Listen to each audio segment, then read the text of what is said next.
George Russell's took his first ever pole position in Formula One. The Hungaroring is a track that gifts you your first race win. Could we about to be seeing something very special before the summer break? Red Bull are so far back on the grid as well. Ferrari have an open goal. It's all to play for at the Hungarian Grand Prix. It's round 13 of the series. It's the last race before the summer break. We're in Budapest, Hungary for the Hungarian Grand Prix.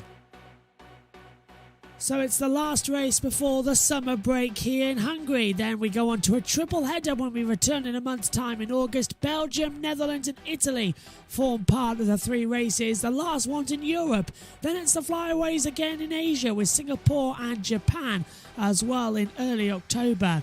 A 2-week break before a double header, United States and Mexico. Another 2-week break and then we go to Brazil and the season rounds out the 20th of November in Abu Dhabi.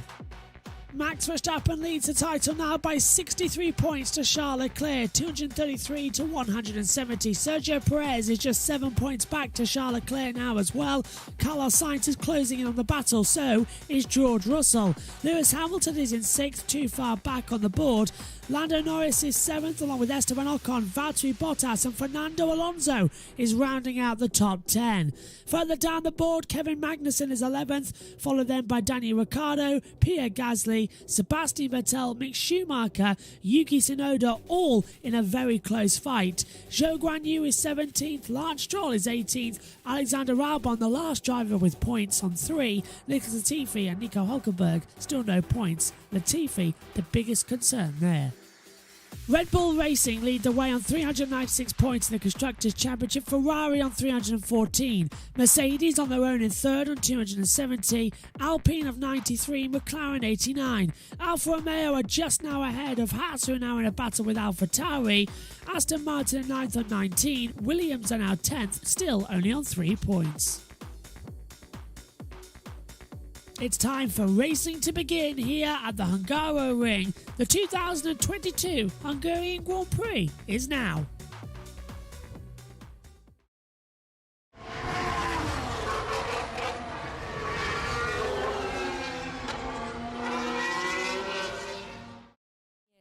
Two minutes left to go then on qualifying one so far in the elimination zone. Is Albon, Bottas, Ocon, Ricciardo and Tsunoda. They all better get out of there quick for the last lap time that Bottas set, which I'm hoping is his opening lap, was a 7-minute one, which, how does it take you 7 minutes to get round a track? Seriously, what were you, crawling? It can't be 7 minutes. Who took 7 minutes? Bottas, were you on your bike or something?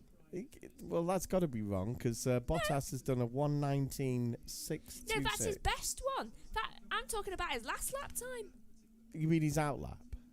I'm talking about his last lap time. I can't believe he did it. That's got to be 7 minutes, an 40 error. seconds, .615. Well, he must have stopped to take some photos. Maybe have a cup of tea or something. Maybe, though. Doing a 7 minutes lap time, that's not good. Hamilton goes pole with a 1:18.374 and then Russell goes second with a 1:18.407. Mysteriously, that Georgie Boy and Lewis have got some heat in them tyres all of a sudden. And all of a sudden, so does Bottas, since he just did a 1:18.935, and so does Alonso, he just did a 1:18.716, and Danny Rick goes into 6th for a 1:18.775, and you can see other people trying desperate to get out of the elimination zone. Vettel and Stroll are battling out in the relegation zone, and I think Vettel is not going to go through, along with Gasly, Latifi and Albon. Right, so the checkered flag is now out for qualifying one. Who will be the first to meet it? It's Gasly, who goes into 13th with a 1:19.116. Then it's Zhou, he stays in 10th, makes it through to Q2, hopefully. Right, then Lando Norris goes into 5th. Oh, and what's that? Gasly's lap time has been deleted, it looks like. He's eliminated from Q2. Well, Q1. And that could put Stroll into Q2. Yeah, it could. And Stroll goes at 15th on his lap time. So who will be next? Hamilton stays. It's really first. looking like Tsunoda, Albon, Vettel, Gasly, and Latifi that are out in Q1. So the driver at the risk at the moment is Zhou, the lad from Sheffield, with a 1:18.640.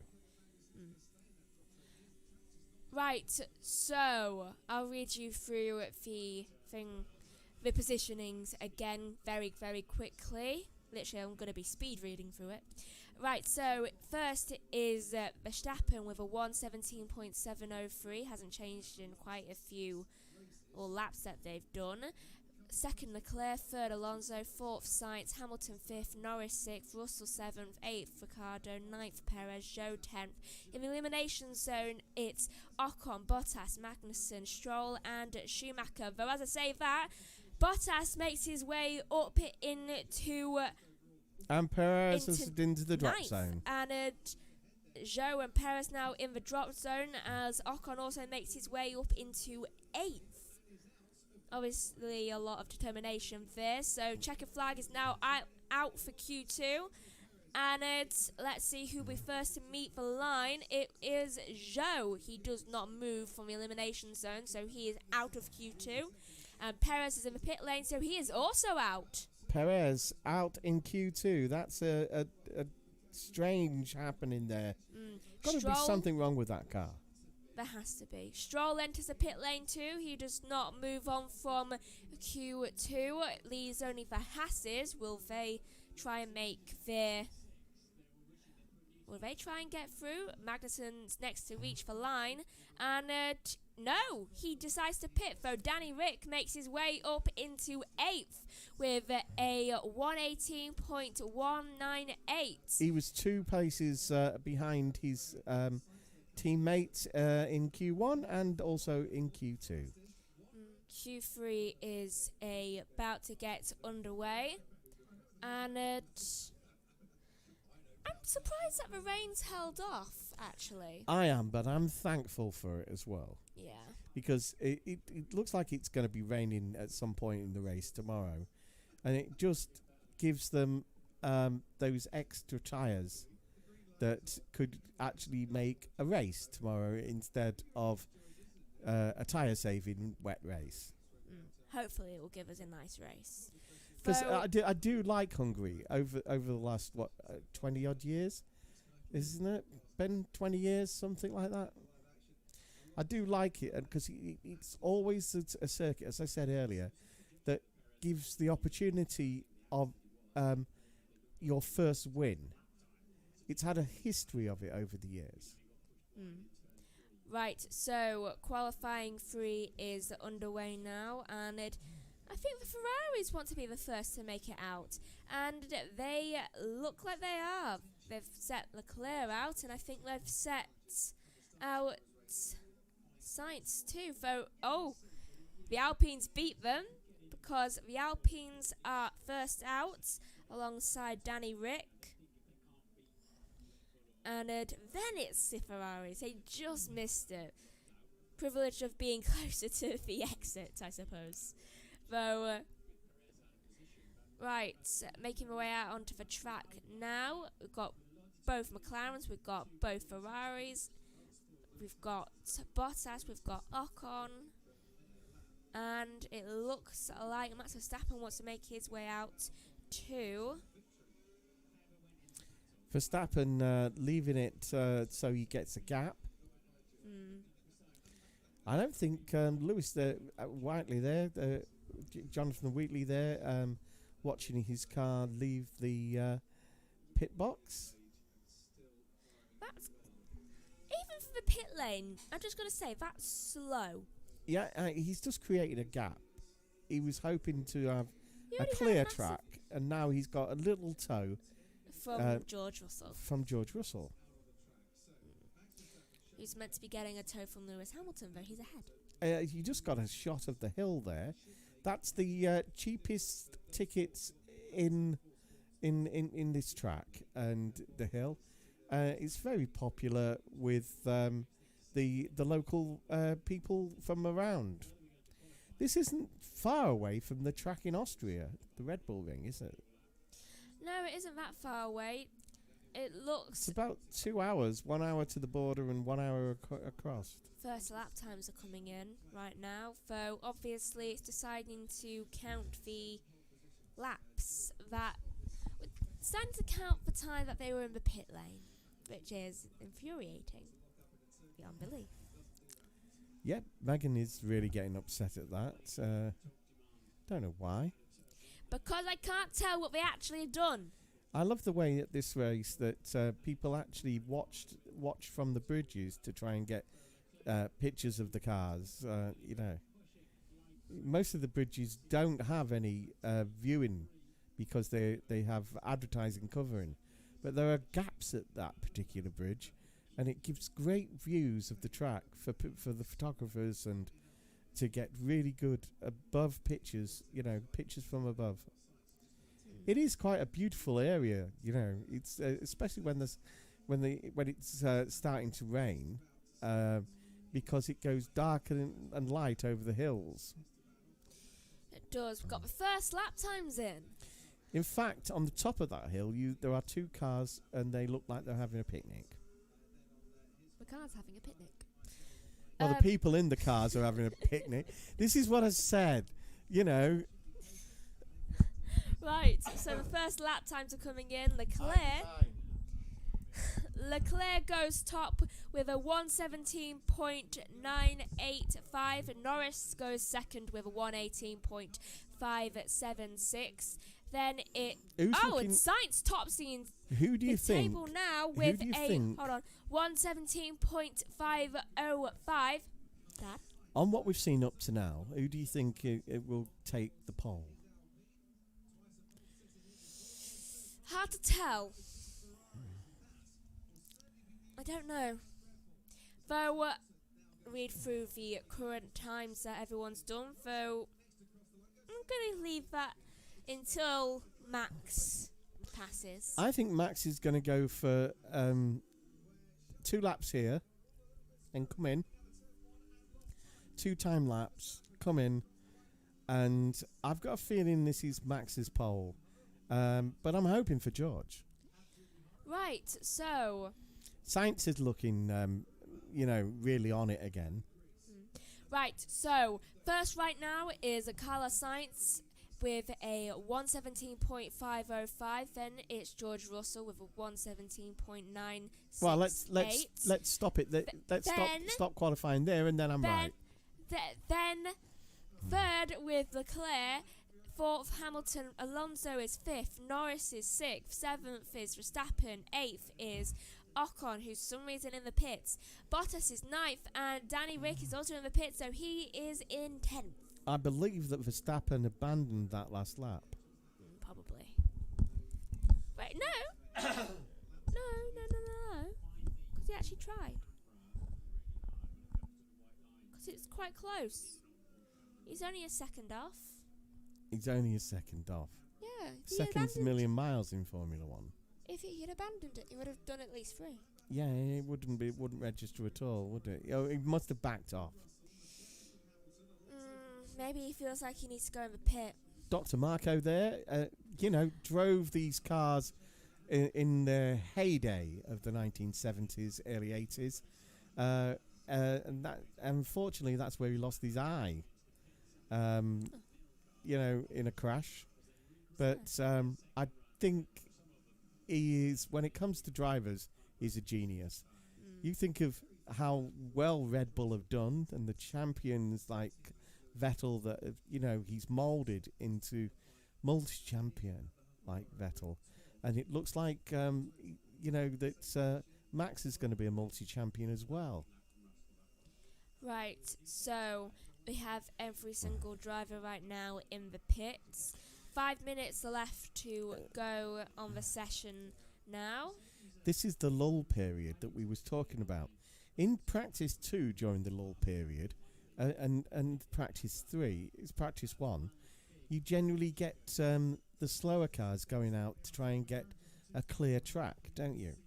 But when you get up to the last 10, right, very few of them go out before 3 minutes to go. So we've got about another minute and a half before any of them will venture out, unless one of them's going to try something different. Right, so I'll read through what the order is right now. I know, here's Joshua. Are you joining us now? Yeah. So it's goodbye from me. And it's good night from him. Hello. Right, so Budge up. The order right now, I'm still lead. Yeah, all right, you can do whatever you like. I'll sit down. Right. Budge up a bit more. What's happened to the camera? There we go. Hello, everyone. Hello. I've literally just finished Formula E, so I thought I'll pop right over here straight away and call the F1 as well. The order... Go on. The order... Yeah, it's good. I'm glad. So am I. I haven't had a drink in ages. Go on, Megs. Right, so the order right now, before they all start to make more lap times, is Sainz first, Russell second, third Leclerc, fourth Hamilton, Alonso is fifth, Norris sixth, seventh is Verstappen, eighth is Ocon, ninth Bottas, and 10th is Ricciardo. One thing I've got to keep an eye on, though, is the fact that Perez knocked out. Did he hit traffic on his original lap? On his final lap, he claimed that Magnussen blocked me. Just before he said Magnussen, he said a very specific word. Oh, beginning no. with F. No, he didn't. Oh, well, that's game over. That's usually or it. S, Yeah. I can't remember which one. Well, that's going to be it then, isn't it? Though Magnussen didn't block him. He was at the side, actually. Oh, well. He was just doing a lap time. Well, that will be nothing then. Magnussen shouldn't get a penalty, but he starts 13th anyway. Perez starts 11th. That should be okay. Just looking down the order, I've been watching. I have, as we know, I've been keeping my eye on everything. The Truman Show? Yeah, I've been watching on the. I've had the F1 qualifying on the same screen as where Josh was in the race as well. In fact, I saw. Oh, good. So I was keeping an eye on the session. Oh, Verstappen, I think. Have we been hearing anything on the radio? Why haven't we turned the radio up again since we turned it down? We literally got through the whole session without the radio on. Yes, because you said I couldn't hear anything. Oh, well, we'll double check why we haven't been hearing the radio. Because you said you can't hear anything on this. Yes, but you would through here on the iPad. Have you literally gone through the entire session without turning the fader back up? I didn't know it was down. Okay, well, that explains something at least. Anyway, Sainz on top then. See what I mean? Carlos Sainz, correct me if I'm wrong, mate, going for... what to do. There you go. Look, team radio. There. Verstappen's having told failed... Well, that explains why he's 7th. So, yeah, Verstappen down in 7th with only a best... Fail 2-1. Fail 21, please. Fail 20. No power. Oh, Stand by. Verstappen is reporting no power whatsoever. I knew he didn't back off. So with 1 minute 20 to... Well, less than that now. 1 minute 20 to go of the session. We've got this strange situation where we've got no power for Verstappen. He's right behind Hamilton. So this is what we've been waiting for all season long, isn't it? This is what we've been waiting for. Red Bull are in trouble. We've got Verstappen starting 7th. We've got Perez starting 11th. And we've got right now Sainz 1, Leclerc 3. Let's just see. As Dad said, wait for it, because here comes Verstappen at start lap time. But Leclerc's on 1, and his first sector's purple. And I can't see Sainz's first sector yet, Megs. Right, so 40 seconds to go now, and Ocon makes his way up into 4th, which I'm shocked. And Alonso makes his way up into 5th. Nothing works. So the first 3 rows of the grid will look... Well, here comes Sainz. Look, Right. Sainz is around the last corner. He's going to take the pole position time first. Ricciardo goes 7th with 19 seconds to go. This is Leclerc first, though. Does Leclerc beat his time? Leclerc does, though only goes into 2nd, so if it stays like that, it's going to be Ferrari or Theo in front of the grid tomorrow. Here's Sainz coming out of the last corner again. He's going to start pushing. Verstappen is not good. Verstappen's 10th at the moment. He's going to start last. Checker flags out. Here's Sainz. Right, Sainz beats his own lap time with a 1:17.421, and it passes the line first. And Lando. next up, Lando goes into third with a 1:17.769. Verstappen's complaining of no power on the radio. He's saying no bleeping power. But here comes Russell to spoil Ferrari's day. Verstappen's 24 seconds off in sector 2. No DRS, mate. No DRS. No DRS for Hamilton either. Russell goes top with a 1:17.377. George Russell is on pole position for the first time in his Formula 1 career. Eat that! Mercedes are back! George Russell is on pole position by 44 thousandths. Hamilton stays in 7th because he's pits. I can't see anyone. Verstappen pits. Verstappen's He out of stays it. in 10th. George Russell has just Ocon taken pits. his first ever pole position in Formula 1, a 1:17.377. Do you know, I'm glad I came to the commentary box now. I didn't want to miss that. So he was second in Belgium last year. He nearly had pole, but Russell's on pole. Oh my. Should we hear? Are we going to hear it? You made it. He gets screamed over the radio too. I do not believe it. George Russell, Mercedes' first pole position of 2022, and it comes from George Russell, not from Lewis Hamilton. The battle tomorrow for 70 laps of the Hungarian Grand Prix will go the way to George Russell. He will lead them down. Hamilton is 7th, Verstappen is 10th. This is exactly what Ferrari needed to try and catch up that 63-point gap in the standings. Let's take a look around this Hungaroring circuit here in Budapest, a 2.738 mile circuit, 14 turns and only one DRS zone down the start-finish straight. It's tight and twisty, described as Monaco without the barriers.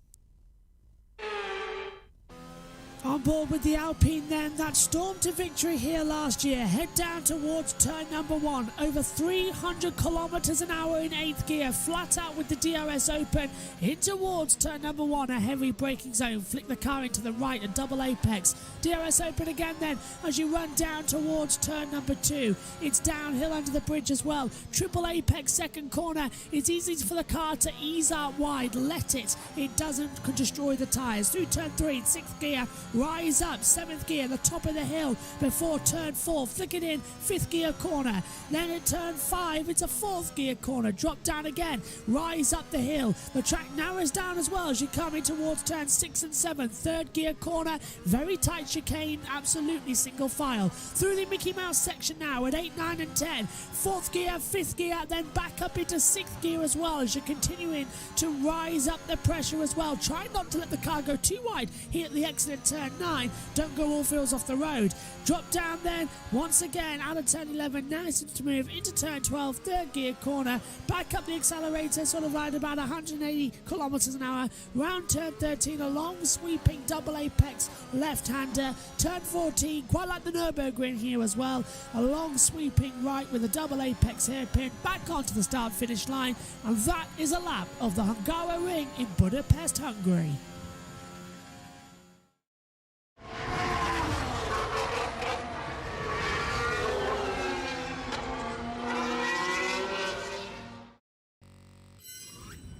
Hello everybody, welcome to all of the action here. We are about to get underway for the Hungarian Grand Prix. The countdown is underway, Ted's in the pits. And away, the cars have started their engines, they're going to the grid. And race day in Budapest, less about Christian Horner and his donkeys and his Red Bulls, and more about George and the Dragon. But in this case, it's George and the prancing horse, as we see Sergio Perez going for a practice start way up the pit lane. Not actually down now. Is he going to come down to here with a more representative bit of tarmac? Yes, he is. But George and the prancing horse, because George Russell, of course, on pole position. But those Ferraris ready to pounce at the first corner. Both Ferraris have underperformed in qualifying. They know what the problem was. They fixed it. Then Lando Norris, here he is, car number 4, a brilliant 4th on the grid, just trailing his teammate Daniel Ricciardo down to the practice start line. What can Lando, terrible start by Ricciardo, loads of wheel spin. That can't have been a proper practice start. Save same with Lando. Look at all that wheel spin there. Here we go. Here's George. What's he got to do today to win his first race? He's been so close. He almost won it twice, didn't he, when he deputised for Lewis Hamilton in the Mercedes all those years ago. But today, he's got a great chance on a track that's difficult to overtake, and see if he can win properly first time out. Even more wheel spin. I don't think these are representative, these practice starts. I think this is just about getting a clutch point, maybe just getting a dirty bit of traffic as well. But in any case, so we see Max Verstappen locking up. So wow, I think with this wind, it's very, very windy down here. This could throw a real spanner in the works of all the strategy calls of these guys. It's very close between a 1 and a 2 stop, very, very close. You could even do a 2 stop, start on the soft tyre, and then put a medium tyre on at both your stops, and then go to the end. But David Croft, with this wind and really blustery conditions, if you go for a 1 stop and go onto the hard tyre, which of course hard tyre, as the name suggests, doesn't have the stickiness of either the medium or the soft, you're going to get blown off the track altogether. It's better to go for a sticky tyre 2 stop, don't you think? Absolutely, and Lock there's ups, another lock-up, this time from Pierre Gasly. Yeah, going Gasly. into turn 2. It's a massive tailwind into that corner, which is tricky enough as it is, because that corner is a very steep slope going downhill. But with a tailwind today, makes it really tricky for the drivers. Here's Lewis Hamilton, the man who's taken 8 pole positions here at the Hungaroring. It's his teammate that dominated qualifying yesterday, though. George Russell, 3rd driver this season to take his maiden pole, 3rd consecutive pole position here for Mercedes, and their 8th in total, tying the record with McLaren and Ferrari. Great news for them and for George.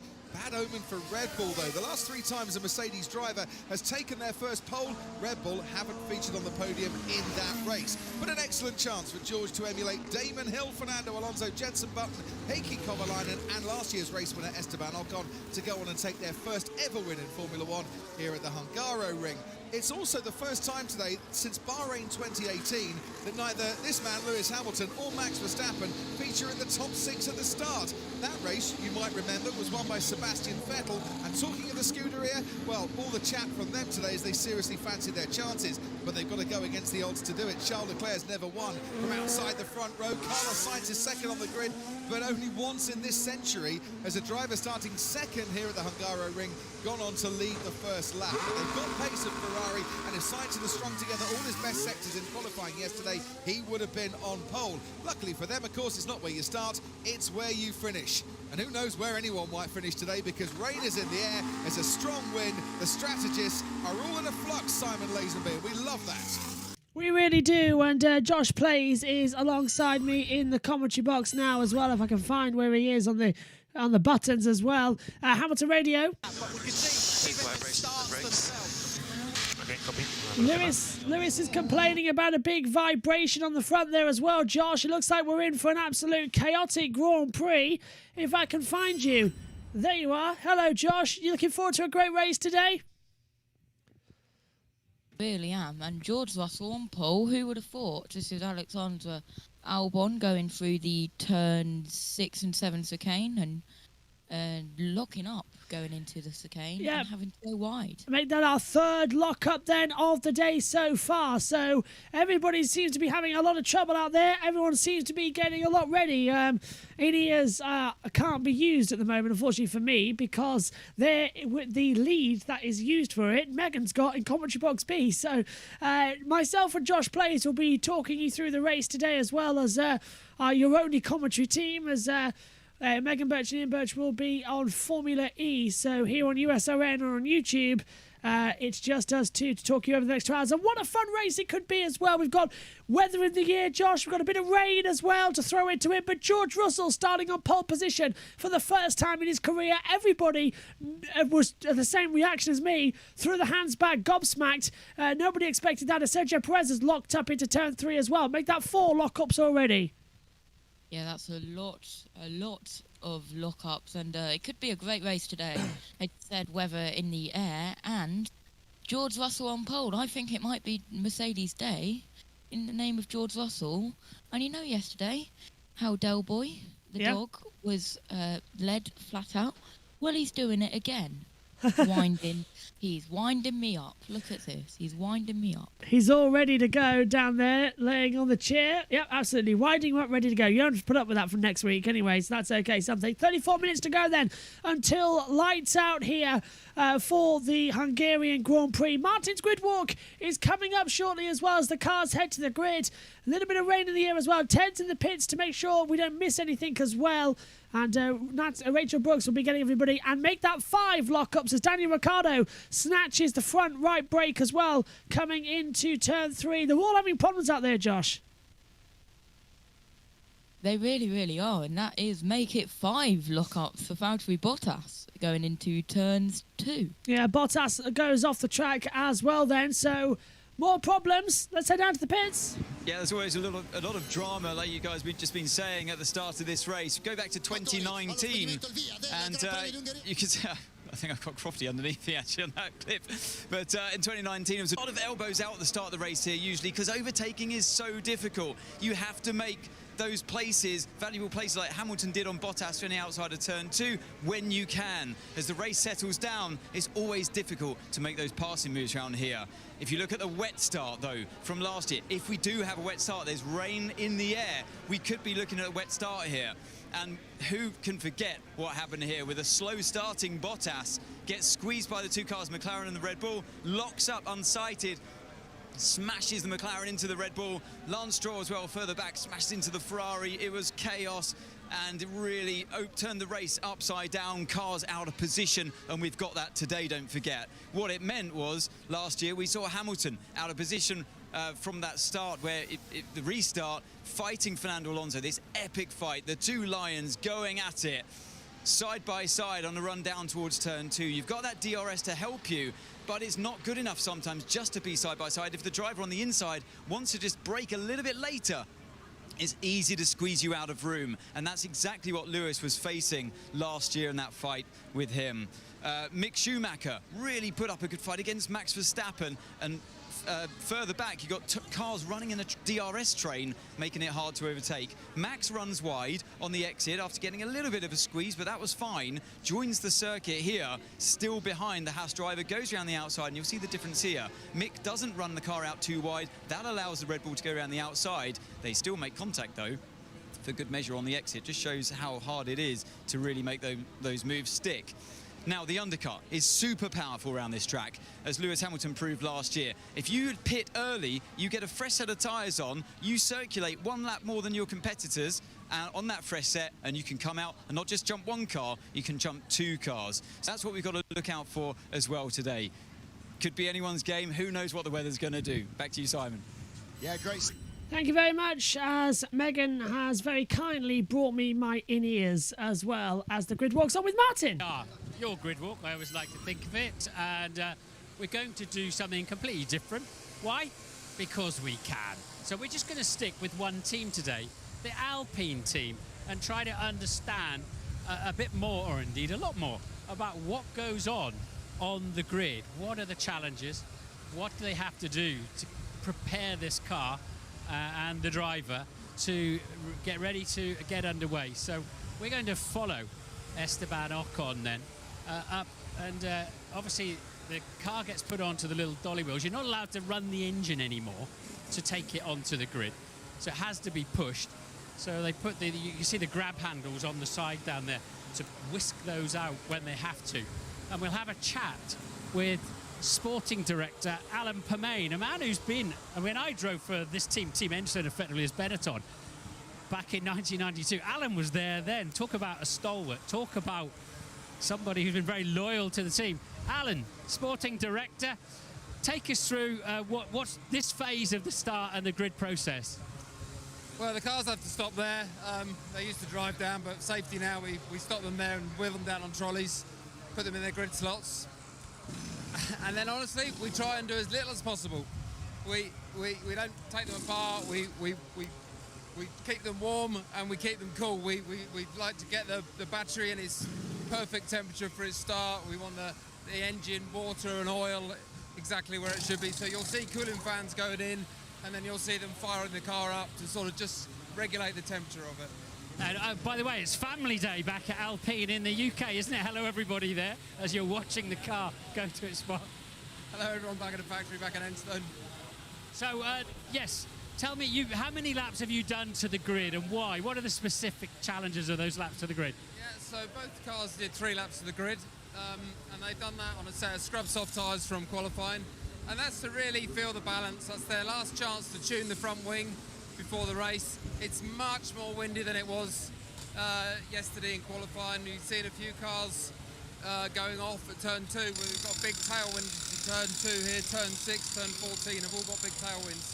So the drivers will be feeling the balance and adjust. The only thing we're really allowed to do with the cars in Parc Ferme is adjust the front wing, so they'll be changing the front wing sight up for the race. Thank you for organising them to be side by side on the grid for us today. P5 and P6, and what a brilliant qualifying that. Talk us through this dry ice that's going on the side of the car here. Into what's going on there? That's exactly what I was saying. So that is to cool everything right down again, so that it's at its optimum temperature for the start. That's all we're doing. So you're like heating engineers. You're heating up some bits and cooling others. Exactly, heating the tyres, cooling this, and then probably in a few minutes you'll hear them fire the car up just to where if it's gone a little bit too cool to bring the temperature back up again. It's quite a narrow window, so we like to aim. You know, we've got dry ice and fire up to enable us to set it. You don't give the drivers a little step to get out onto it, because it's actually, look at this, all the gubbins on the side. In the size of Esteban, he doesn't need a step. Yeah, that's true, he can step over it if he wanted to, couldn't he? But I always think it's like a patient in a hospital. It's got umbilical cords going in. You're almost keeping this thing alive sitting here. Yeah, so over there you can see that there's two laptops. We've got an engine engineer and a chassis technician just monitoring the health. They're not changing anything. We're just making sure everything's okay. Like I said, our objective is to do nothing. It's to do the minimum possible, have a really calm 30 minutes on the grid. So this is the calm before the storm. You don't feel nerves at this point? No, it's exciting, isn't it? Yeah, it is exciting. All right, I'm going to see if I can have a quick word with Fernando on the other side of the grid. Thank you, Alan. Anytime. Okay, we'll wander over and see if we can grab a quick word with Fernando before he heads off. And then the drivers like to get back in the garage these days, which makes my normal grid walk somewhat more challenging, to say the least. And then they appear at the front for the national anthem. But we'll grab a quick chat. I'll try and get in his eye line. Obviously, talking to the engineers, and you know it is cool, a lot cooler than Friday, and very busy. Too busy? I don't think that was sling your hook. I think that was not right now, wasn't it really? So we'll see if he's up for it. So there's his trainer there, and the guy looks after him. They're always hydrating. And they're always. I do want a quick word with Fernando if we get a chance. If not, we'll zoom over and talk to Esteban. And Tom Christensen here is trying to interview me as I'm trying to interview. I'm first in the queue, Tom. Can George Russell make this one? George Russell, yeah, he can. If he can get out front, get his elbows out, he can win this. He can win this Grand Prix. Into turn 1, and many times, I mean, DRS will be very powerful today with this win. It will, won't it? But you know what? He's got a. The problem he's got is Ferrari. I've got 2 cars. They can play a different strategy game and undercut him. So they have not been fantastic at that so far this year. Well, they've not been fantastic sometimes, but yeah. But I'm gonna press on. I'm going to press on and see if not, we're going to wander across the other side of the grid. Are we going to talk to you, Fernando, or do you want me to go? In a while? Yeah, I'm out of here then. Good luck. Have a great race. Thank you, mate. Right, okay. That's fair enough. What he's saying is he's got a lot of discussion. We know we've got this really stiff wind going on there down the pit straight, and I want to have a chat. Rob. How are you? Yeah, good, thanks. You? Yeah, chief mechanic. So, Rob Cherry, tell us what's going on. What is your key role here now? So, well, now we're down here. Hopefully, not too much to be honest, because generally, if there's any excitement on the grid, it means things have gone wrong. So, we're here for 40 minutes. So, really, it's just a case of managing the temperatures, getting everything ready for the tyres to go on. 10 minutes to go. So, generally, should be pretty steady. Yeah, it should be a calm environment on the grid, although there's a lot of commotion with everything going on. The plan is for a minimal sort of workload. my massive takeaway so far, just how calm it all is. But there are regulations where you've got to get off the grid and you've got to have the wheels on in certain time. You must keep an eye on that. Yeah, certainly, yeah. So we stepped through that. I mean, like I say, the pit lane opens 40 minutes before we go to the grid. So we work down, there's a countdown that starts. The guys will arrive, but really the main key areas start with 10 minutes to go. 8 minutes to go, the driver's in the car. In the final 5 minutes, all of the non-essential personnel leave the grid. So at that stage, we go down to a final 8 on each car. And in that, by 3 minutes, that regulation kicks in. So 3 minutes onwards, there's only 8 of us left. And then we go through the fire-up process, and then we just work down to the grid start, really. And you've got to have the wheels on with a minute to go, and 15 seconds to go, you've all got to step away from the car. Yeah, that's right, yeah. So the final step off the grid is 15 seconds. Everyone has to be behind the white line. But we fire up at 1 minute to go, and 30 seconds to take the tyre blankets off. So our crews are generally off by 25 seconds, really. And do you sort of think, right, third row of the grid today, because you guys are as competitive as the drivers, aren't you? Sorry? You are as competitive as the drivers. You want to win these races just as much as they do. A little bit of nerves about such a good grid slot? Yeah, certainly, yeah. I mean, especially right now, we're obviously in a tight fight with McLaren. I can imagine it's going to go the most of the way through the season. They've performed a little bit better this weekend, but hopefully we can take the edge on them moving forward into the break. It'd be nice to have a few points on them for the shutdown. All right, thanks for your time. Really appreciate it. So great inside information there. And yeah, the car is sitting there. It is. Look, he's getting ribbed now by the guys. They'll be giving him stick basically. But all right, that's what we're going to learn from here at the moment. Esteban's gone off the grid, and have we got time for a quick chat with? We've got a chat with Otmar Zafnar. I know. Can we? Yeah. Okay. I'll tell you what, because I've got to wrap. We'll talk to you another day, Otmar. Okay, what have you told the drivers? Talk to you after we're on the podium. Okay, it's going to be a podium, is it? All right, good stuff. Back to you, Simon. Well done, Martin. Great race out there as well as George Russell walking to the front then. He's going to be on pole position for the first time, and he's the first driver there ready for the national anthems as well. That's coming up shortly. A load of abuse coming out from the drivers as well. But it's not only left. It's all about competition and rivalry. But also respect. Respect as competitors. Respect for our fans. Respect for the whole F1 family. Abuse of any kind is unacceptable. If you cannot be respectful, then don't be part of our sport.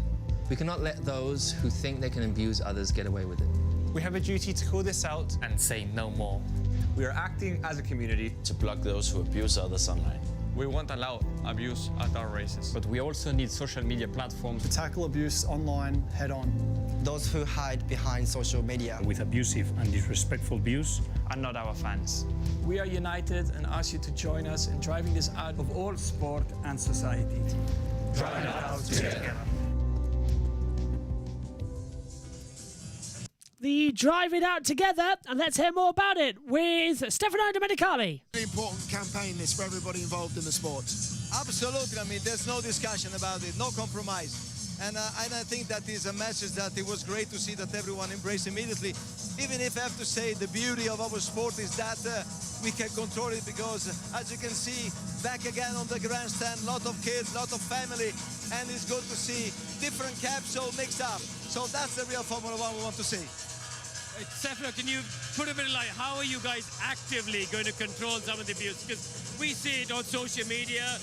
We heard incidents in Austria in the campsite. What are the proactive things that Formula One are doing? I mean, structurally, there's no fear to give any kind of information because we have put places where you can say something, you can highlight if there is a problem, and of course, if someone is behaving not the right way, we're going to be very, very, very, very strong.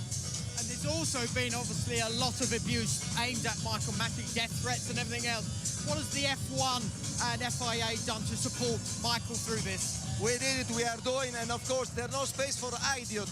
I don't know if you say that in the world. Unfortunately, you know, we don't want to give any kind of room because the sport, in this case for one, can show that is a competition. In competition, you can do good, you can do well, but you need to be respectful every time. Stefano, as you mentioned, though, these grandstands, they're just full everywhere we go. Every week, it's the most successful in terms of numbers hit, 290,000 here. That must make you very proud. Absolutely. We have to be proud because wherever we go, you see the intensity. We want to give this kind of feeling. You know, we have great racing on the track, Let's hope to have a great race today. But also, if you look around, you see everyone is cheering up. This is the real Formula One. Have you had a word with your old team, Ferrari, about what's going on there? Do you think they can turn some of their bad fortune, can we put it like that, into a race victory today? Well, from the commercial perspective, from the point of view that, from my position, I would hope so, but I'm sure that Mercedes will have this chance. Red Bull is there, but they're gonna, let's have a great race. Thanks, Stefano. Appreciate it. We'll let you get going. In the meantime, let's hear from Max Verstappen. Max is with Rachel. Max, the issues yesterday looked to be a little bit trickier than first thought, so you had to change the ICEs. Any concerns ahead of the race today? No, it just was faster to do it that way than trying to just fix it with the current engine, so it's all okay. What have you seen in the weather radar? Because there's spots of rain around, it's a lot cooler than yesterday. Is that any concern either? Well, you could see already in EF2 races the deck was quite high because of probably like cold graining, so maybe we get the same, who knows. And what are your thoughts on getting on the podium today? How difficult is that going to be for you? It'll be quite tough, but we'll give it a good go. Thank you, Max. Thank you. A lot of action out here already as the weather is coming in. We showed you on YouTube in the stream as well, the weather radar. Josh Plays, though, is the man behind it, and he's got more news. Josh, what's the weather looking like out there? Let me bring the weather radar up very quickly again, as we've got one for 2:10 now. So if I press this magic button over... Yeah, here, let's have a look at it. There it is. So 13:40, which is 2 minutes ago. Then 13:50, it's going to be drizzling, hopefully. And then 2 o'clock, it's going to be raining, or raining/drizzling. And then at 14:10, that's going to be the end of it. But look over here, that might come for the end of the race. It's all tense stuff out here. Let's hear from Mattia Bonotto. Not afford to lose position on them. And give us a bit of an idea for you at Ferrari. Cooler conditions, the track is going to be very difficult with the tyres. How do you feel it's going to go today? I think today it's very cold compared to what has been Friday on the dry track.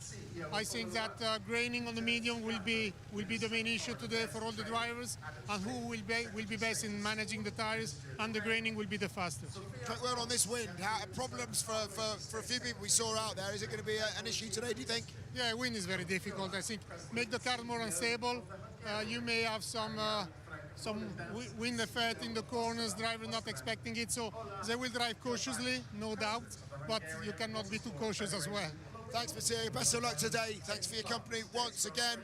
Okay then, it's time for the Hungarian national anthem to be upstanding with the wet weather income. Let's have a listen to the Hungarian national anthem.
The Hungarian national anthem there, already and set. We're 10 minutes away from the start Oh, well, 15 minutes away from the start of the race as well. More cars ready, more drivers are ready. Rain in the air here at Hungaroring. And it feels very weird to be in the commentary box and to already have my commentary partners here. Let's hear from Lando Norris. Last year, of course, where Valtteri Bottas took a fair few out. And Lando Norris will be hoping that doesn't happen today because he's in a very, very good starting position. What are your hopes from fourth, Lando? Depends what the weather's going to do. But excited. I think we're in a good position. Pace of the car is good. If it's as good as Friday, I think I can be confident. Just windy, and that makes our life tricky. Tyre decisions and so on, strategy is going to be a tough race from that side of things. So we saw drivers struggling in turn 2, up at the top of the chicane with the tailwind. Yeah. How tricky is it going to be on the opening couple of laps when you're all a little bit of a journey in the unknown on the racing conditions, isn't it? It's a good one. That's what I'm playing in my mind at the minute. Where's the best to place my car? Where's best to stay out of trouble and so on. So turn 1, I think, is maybe a bit more simple. It's just get around it. Turn 2, you have to be a bit more decisive. It's a big tailwind into 2, so choosing where to place your car is going to be difficult, and making sure not to look up the front left. So we'll see. But I'm thinking about it. I don't know yet. Quick one on George today. You're going to make it difficult for your old buddy? I mean, I can't make it difficult when I'm behind, so it's tough. But I wish him the best. Of course, I would love to beat him and give him a challenge, so we'll see what we can do. Top man, thanks, Lando. Appreciate it. I'll take that. Let's go to Ted. Ted's got news. Thank you, Simon. Yes, just look at all the attention around Charles Leclerc. This is fascinating for me. So on a weekend, I'm trying to read what his engineers got written on his side. FC4, turn 2, slip 1. So even his engineers has got some information that he wants to tell Charles written on his hand, on the back of his hand. And on a day when Max Verstappen has had such a disappointing qualifying, really, Ferrari, do they need to know? Do they need to make a decision as to whether it's to favour Leclerc for the championship, to maximise their points? Of course, Sainz is ahead of Leclerc on the grid, but we'll see how that happens. It seems to be a clutch problem that Ferrari have been dealing with. I was watching them at the end of the pit lane. Wasn't seeing Ferrari making too many practice starts, and actually it was Carlos Sainz who had to be pushed out of the garage so as not to overstress the clutch. Here we go, Lando Norris. How does he mix it with the Alpines, knowing that Max Verstappen and Lewis Hamilton out of position are going to be coming through the grid? Simon. Well, Toto, I wonder how nervous are you today for George? You just tried to grab his attention there. Obviously, he's got a lot on his mind today. No, we had a laugh before. That's why I wanted to take the mickey out of it. Yeah, no pressure. I mean, it's totally against the odds that we are on the pole position. So let's see what we can do from here. There's a bit of an idea. One of the drivers said about the conditions of the track from the outside on that sort of warm-up lap. They looked very, very skittery. Yeah, the wind is in the wrong direction. It starts to drizzle. The big rain is on the way, so it's really good. A big rain. Yeah. Right, okay. Oh, well, wow. I was going to ask 2 things. One is the rain coming? 2, George, first pole position. What's his mindset like? What was he like in the meeting before the race? What's he been like this morning? Is he, give us a little insight into that. No, he was good. He's good at taking pressure. And the rain? Yeah. It's against the odds that we're even here, so let's see what we can do in the race. Just a final one on Lewis. Did you sort out the issue with the DRS? That was fairly simple to do, was it? I very much hope so. Okay. But I think it's... Oh, appreciate it, Toto. We'll let you get off, Toto. Obviously, feeling it is just making his way. So we're all getting set then, ready for this one. As Josh plays still with me until we have more people. How nervous would George Russell be feeling right now, though? He's down there just getting ready as the performance happens on the grid. How nervous is he going to be ahead of this one? It's like you're going into your first race and there's a big rain cloud coming. That's going to hit the circuit. Rain expected in 15 minutes. So that's the start of the race. We could be on for a Nürburgring 2007 thing going on. Yeah, it's spitting. It's spitting. It's raining. It's raining on the grid now. Oh, that is interesting. It's raining on the grid. What do you go for? Do you go for the dries or do you go for the wets? This tense action is now building up massively here. We're loving this one already. Yeah, it will be interesting to see who will go for the inters or even. Don't think it's wet weather yet, but looks like my weather rain radar was spot on as it is 13:50. And it's raining, so George Russell just getting his seatbelts in. Of course, the driver cannot do the seatbelts because of how tight of a cockpit is, but the countdown to Hungarian Grand Prix is 9 minutes and 20 seconds, and around 4 minutes will go to the world feed. It's getting tense. Rebecca says already, oh bleep, oh hit. Here we go again. I like what you did there. Nicely done. Gremlin says a clutch problem, both literally and figuratively as well. That was for Leclerc. Of course, getting off the grid, we heard that they had problems as well. But the tension is rising here as well. The atmosphere is building up. Who thinks we're going to have a crash down at turn 1? Put your hands up and say yes, please, because I think it's entirely possible, Josh. Race, but currently it's not that hard. I don't think we'll get as hard rain as we did last year. But George Russell on pole and Verstappen and Perez all the way down in 10th and 11th. Let's see what Verstappen and Perez can do from that far down. Megan Birch and Ian Birch, by the way, don't just hate me. They really hate me at the moment because they can't do this race because I've asked them to do the Formula E race as well. So they're going to be watching the first 50 minutes. And I'm sure if Megan has anything, she will join the Discord call because I know she can do that via the laptop. Via the iPad if she needs to say something. But... they really hate me for the fact that they're missing this race so far at the moment. And to be fair, I am missing them both. It's the first time since, well, Canada really, isn't it? That first half of the race in Canada that nobody was alongside in the box. But Ian Birch did come in as well. But this is the first time that they actually can't come into the commentary box as well. So we've got a lot to live up to here, Josh, these two. Yeah, well, it's going to be a good one. I mean, you've got a somehow experienced co-commentator alongside yourself. It's going to be great. We've done a lot together. We've been doing a lot today, yeah. Touring cars and then straight on to F1. Short time. I've only been here for less than a year. Tom Gamerall's put the arm up, the mic and the smiley face, so he's happy with the commentary box conditions. He knows it's raining as well. Just seen him in the chat. Rain in the air. Russell Radio. Yeah, we think it might hit us in 5 minutes, and we think it might be 10 minutes of rain, of higher intensity than what we see speeding now. Yeah, copy. I hate to tell you, folks, but if you're a fan of the British Touring Car Championship, I don't think either race are going to be live today.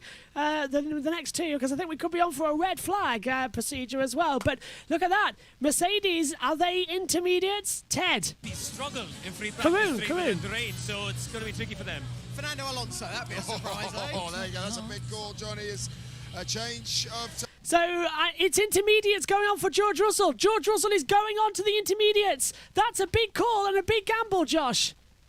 Especially from pole position, that is a big, big gamble because according to the radar, around 20 past, half past, it looks like it's going to stop raining. So that is a massive, massive gamble for Mercedes on pole for the first time in 2022. Well, if you're around about on US Arena or on YouTube, sit back, turn the volume up and enjoy. The 2022 Hungarian Grand Prix is next. We've got Max Verstappen starting in 10th. Sergio Perez is 11th. Lewis Hamilton is 7th. Sainz is 2nd. Leclerc 3rd. Leading them down to turn 1 will be George Russell for the first time. We have a mixed up atmosphere. The first half of the season has been absolutely dramatic. We've had highs, we've had lows for the two championship protagonists. Leclerc's retired 3 times. Verstappen has retired twice. What is going to happen? It's time for the 2022 Hungarian Grand Prix. Your commentators, Joshua Birch and Joshua Turner. Sit back and relax. Spoils. But here comes Leclerc then. He can't better his teammate Carlos Sainz. Nothing works. Fix this issue. Max Verstappen is going to be 10th on the grid. For the first time in his career, George Russell takes pole. Yes! Welcome to the land of the Magyars.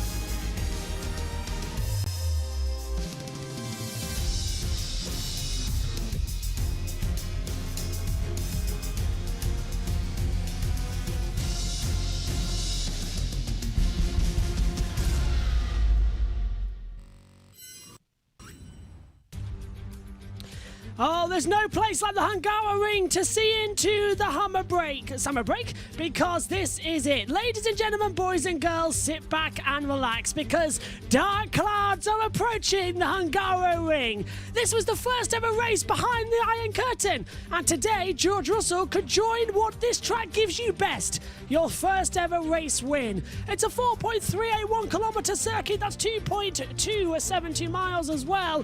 And an average lap time around here is a 1:16.627. Is that in the dry or is that in the wet? It's all about to be told. How about throwing down as well for some action zones? Well, the first corner last year, it was Pinball Wizard, but who was exactly throwing the ball? Well, it was Valtteri Bottas touching the back of Lando Norris and slamming into the two Red Bulls of Perez and Verstappen as well.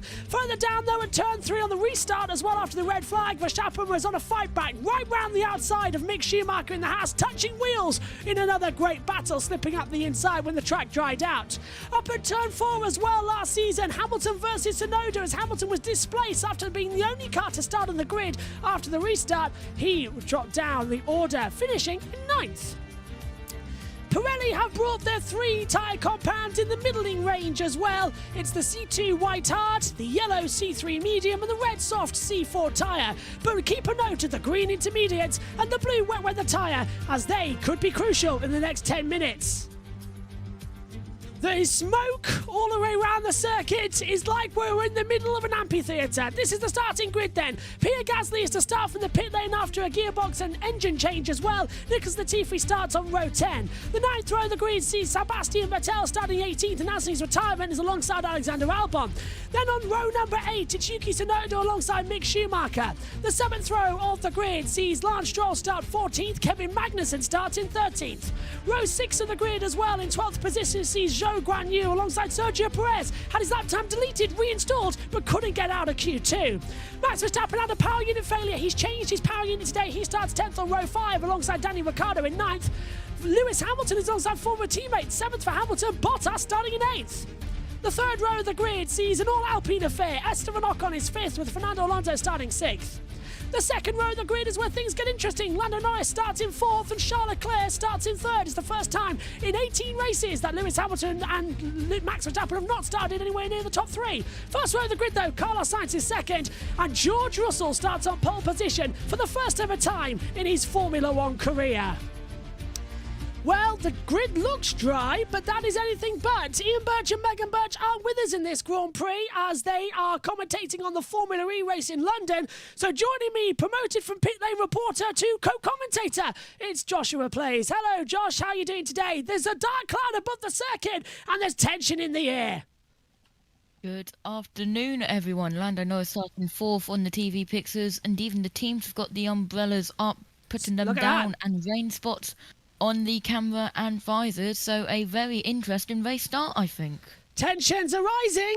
I'm getting already excited because here we're about to be seeing a situation similar to the Nürburgring in 2007 where it thundered down on the formation lap, resulted in everyone having to dive in at the end of the first lap as well in order to take it. George Russell is the 105th driver to take a pole position in the Formula 1 World Championship. He becomes the 3rd different driver to take a maiden podium this season alongside Sergio Perez back in Saudi Arabia and Carlos Sainz last time out, of course, at the British Grand Prix and the French Grand Prix. Now, if Russell does win today, he will join the exclusive list of what this circuit does in making you a race winner. He joins Damon Hill from 1993 if he can do it. Then he will join Fernando Alonso in 2003. Kimi Raikkonen didn't take it here. Many people think he did, but he didn't. So alongside that, Jenson Button took it back in 2006 as well in that rain-affected Hungarian Grand Prix when Alonso hit the wall. And of course, in 2008, Heikki Kovalainen won his first ever Grand Prix here. That was a barren spell until we had that back in 2021. Esteban Ocon taking his first win. Can we see that list now join with George Russell as the parade lap begins, Josh? Yeah, very, very slow start there. And George Russell, we saw him putting on the mediums, and is that a Red Bull stalling and going very, very slowly? Yeah, that would be Verstappen as Perez got ahead. There's Verstappen going, there's Perez going. So you have to maintain the safety car delta, don't you, within 10 car lengths on the grid. So bit of a worry there. Here's your pit stop strategy, and with no Megan, it's down to Josh. Yeah, so the quickest two-stopper, soft lap 16 to 21, mediums lap 42 to 48 is the pit stop window, and then mediums again as quick as one-stopper.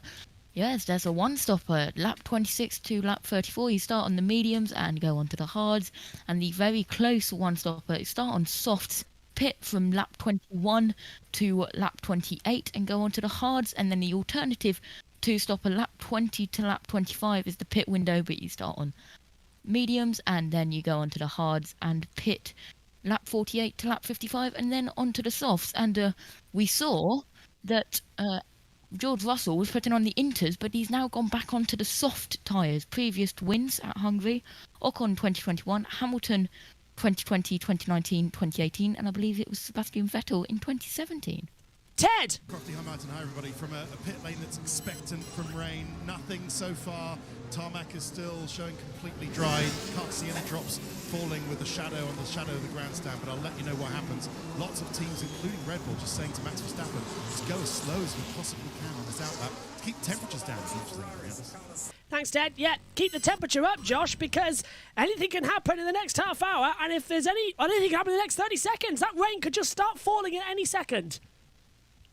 It really, really could, as George Russell takes pole position, followed by the two Ferraris and Pierre Gasly getting ready in the pit lane. Softs. Jack off, and yeah, looks like softs there. The Aston Martin medical car and safety car this morning, and let's hear from Hamilton. Vibration in my brakes. He's got vibration in his brakes as well. I'll be honest, Josh, my heart's fluttering. It's going like the clappers because so much is on the line here. Last race before the summer break, Red Bull are injured with Verstappen down in 10th and Perez 11th. Verstappen, Perez and Gasly have all taken brand new power units. Verstappen and Perez don't take a penalty because they've only used 2. Gasly's used a 4th this season. That's why he starts in the pits. So, George Russell for the first time is on pole position. He's going for his first ever race win. The 3rd light is on. The 4th light is on. The 5th, and it is action in Budapest. Good start from Russell. Good start from Sainz. They're level down to turn 1, but the Mercedes gets the grunt. Lando Norris is side by side. Russell's trying to break the toe. Sainz going all the way around the outside. Sainz takes the lead, but Russell on the inside line might just get it back, and Russell leads. Hamilton's off the track, battling with Lando Norris. Sergio Perez is falling back in the order, and now Max Verstappen is battling with Fernando Alonso and Esteban Ocon. Russell leads, but he's got the 2 Ferraris right behind him, Josh.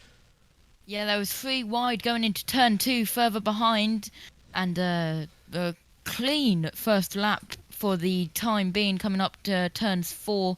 But there's a yellow as soon as I say that. It's sector 1. I'm not sure who. It's Latifi. Zhou's dropped back 5 places. I wonder if it's Zhou as Alonso slips up the inside. Now Ocon slips back through the inside line. The yellow's been cleared, so I don't know who that was because there's no one dropped down. Bottas has dropped 5 places. Zhou's dropped 5 places from the start, but Russell leads. Sainz 2nd, Leclerc 3rd, Norris 4th, Hamilton 5th, Ocon in 6th position at the moment, and a dream start for George Russell, who's got the getaway he needed and he's got the attack, and now he's got 1.3 seconds already to Carlos Sainz as the Red Bulls come back through. It's Verstappen ahead of Perez. As we expected, the team order's happening. Yes, it is. And then there's Gasly at the back. I don't think we want to see Gasly. There's a virtual safety car for some reason. So that brings the pace down to 40% delta, I believe. But I'm being told that there's debris from Latifi's Williams and it's on the track somewhere, and that's why the virtual safety car has been deployed. So race neutralised. Oh, there it is. There it is. Oh, it's a big bit right on the racing line as well. Is that down at turn 3? Where is that on the track? I can't quite tell. That's turn 2. Oh, this will be a full safety car because the field are running through it. So there's been contact at the back and there's now a shard of debris. Talk us through the race start, Josh. Oh, I've not got it on. Okay, never mind. Lights out for Russell. Great getaway as well from Carlos Sainz. Sainz immediately went into the toe of Russell down towards turn 1. Russell and Sainz were moving in unison. Sainz tried the outside line, had the lead, but Russell on the inside was quite clear as well. 3 wide further back as well on the battling forecast. This is Lewis Hamilton's start as well, trying to have some battles and some go-between as well. Tell you what, Josh, I'll put it on here while you're just doing that. There you go. On board with Hamilton then, having a great start. Started 7th, up into 5th position. He's already battling with Lando Norris. way in towards turn number 1. So a great getaway for Lewis Hamilton there, as we now see from Verstappen. Yeah, great getaway, and I was nearly about to start commentating on the touring cars. And, Not yet. On board with Verstappen, of course, I'm recording everything, the timing screens. So, on board with Verstappen, look at Perez going straight round the outside there. That was a massive dive bond, and a little bit of wheel banging there from the Magnussen, Ricciardo and Verstappen. And Alonso and Ocon, both in the Alpines, really battling there. Yeah, forcing each other off the track as well. Further back, and this is Alonso around the outside. Now, did he cause that contact? It's not off an Alpine, it's off a Williams. Here's Alonso's radio. Never in my life I saw a defense like Esteban today. Never. He's not happy with Esteban Ocon. A year ago, Josh, it was tell Fernando to defend like a lion. Today it's happening, and this is the contact. Oh, that's the contact. Vettel got sideswiped by Latifi. It's Albon. Sorry, it's Albon in the pit lane. There we go. TV directors isn't telling us as we're back to green flag running here at the Hungaroring. The race is back on. The virtual safety car's in. Great job by the marshals to get us back going. And Russell has got a 2.5 second advantage over the two Ferraris.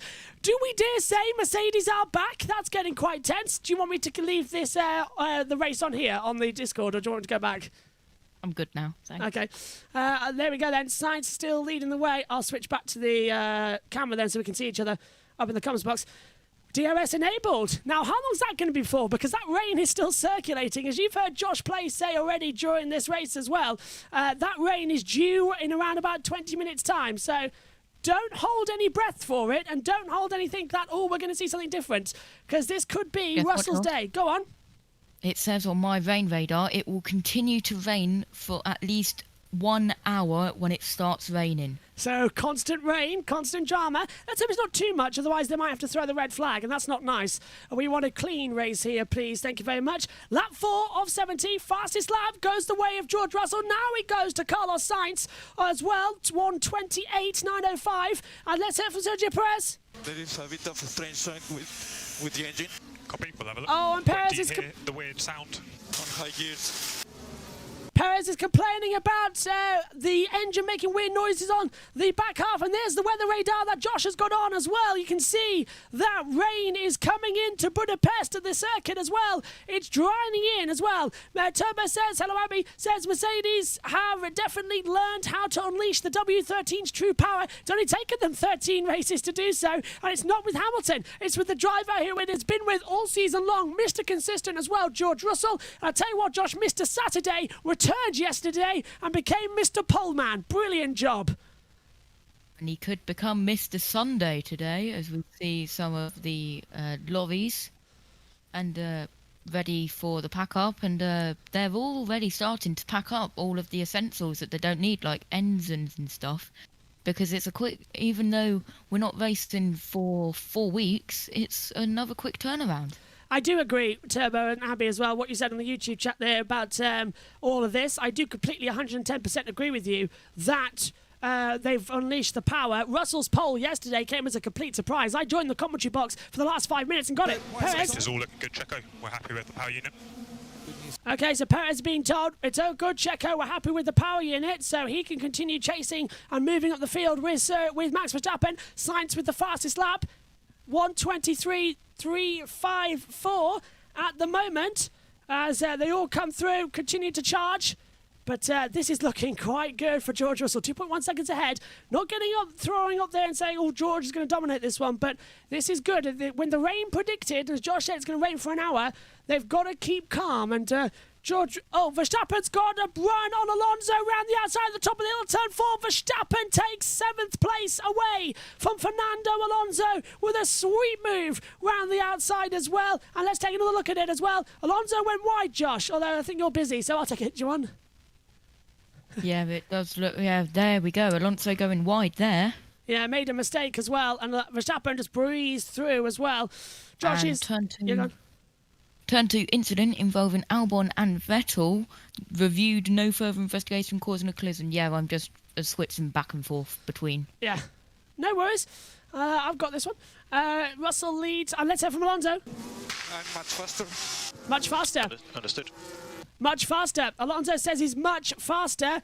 Stewards have said no further action between Albon and Vettel, as Josh said a second ago. Alonso is faster than you. That's what Esteban's about to hear, although Verstappen's in the way, so I don't know what's going to happen there, because if Alonso's saying he's faster, then Verstappen's just gone through, and I don't think that's really the situation we need to see. Is further back, we see Magnussen battling with Ricciardo, and Magnussen's got a damaged front wing. Front left end plate is hanging off of Kevin Magnussen's car. Danny Ricciardo doing the switch back as well, round the outside at turn number 2. Magnussen's back on the inside at turn 3. Ricciardo wants to hold it back. Did he make the move? We need to know, because the camera's cut away. No, he didn't. Magnussen stays ahead of Ricciardo as Alonso is defending from Sergio Perez as well. A lot of drama and a lot of battles happening right now out on the circuit as well.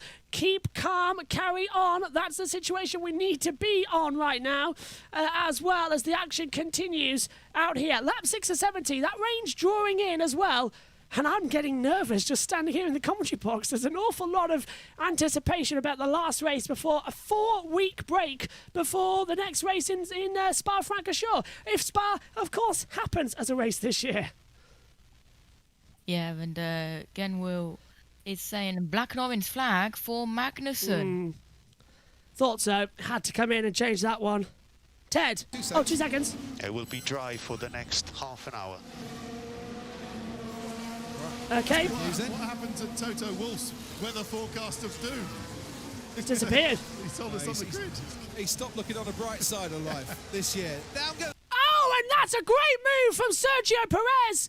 And no, it's not. It's not Perez. It's not. I'm going to counteract myself. Great move there from Max Verstappen, passing as well Esteban Ocon. Now we go side by side with Perez trying around the outside of Fernando Alonso. And apologies for that one, as Perez right around the outside of turn 3 and makes a great move. So it's now Red Bull, Alpine, whereas Alpine, Red Bull, Alpine, Red Bull. Easy to get confusing when they don't put up the graphics, and they put the graphics up for the battle between Perez and Alonso, not the battle between Verstappen and Ocon. So that was quite hard to get a grip on. Now, Russell, as we said, he started on the soft compound tyre. He's going to have to pit first before the 2 Ferraris, depending on whether that rain comes or not. I think Mercedes are taking that gamble, as is Verstappen launching up the inside for a great manoeuvre as well. And just sort of going, whew, good move there. Nice move. And unfortunately, go on, Josh.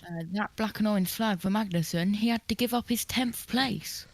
And he's gone right down to 20th. So he's dropped 10 places now. Ted, finally. Radio message to George Russell was important, was to telling him that when they do stop on around lap, we think their window is going to open around lap 16 on that soft tyre, between lap 16 and 21. So watch out for that. And they're saying to him essentially, look, we don't think the weather's going to come, so we think we're just going to do our strategy. Of course, Ferrari, starting on that medium, can go to between lap 26 and 34. So Ferrari thinking longer term.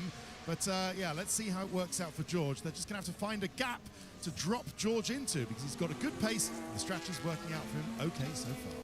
Thanks, Ted. So, looking good so far then on lap 8 of 70 here for the Hungarian Grand Prix. Has touring cars not started yet, Josh? No, good news. Although, hopefully it's not too far delayed. That's the last thing we need out there as well. Apologies if we can't see your comments, by the way, on Mixler. I believe they're going to appear in that little box that we've got open, but if you've said something and we haven't seen it, I do apologise. Turbo says, Joshua internet so bad for me, the stream is loading every 3 to 10 seconds. I think it's okay for us. Might be having a little bit of a problem. My theory is Mercedes going for the overtake, so the overcut. Yeah, that's what they're doing. Use the split screen F1 TV, says Gwenwyn. Are they not using the split screen? Oh dear. That's Tom Gamer on commentary there, isn't it? That's one of my pals over there, Tom Gamer, who's commentating. Very experienced broadcaster. Sent him a message before the race, and he's replied, as I said, with the arm pump, thumbs up, got this, microphone, big smiley face, as well as they come through. Lap 9 Torben Cars formation lap. Hey! As lap 9 out of 70, here again comes Sergio Perez diving up the inside of Esteban Ocon down towards turn number 1, gets a good manoeuvre, and Perez makes the move up the inside, and that was actually a remarkably good move through there on the inside, as he can't get back around the outside either. I think we've got a team radio coming up shortly as well, if they're going to try and keep it out there for the next couple of laps as Verstappen and Perez. Oh, and Gasly's past Latifi.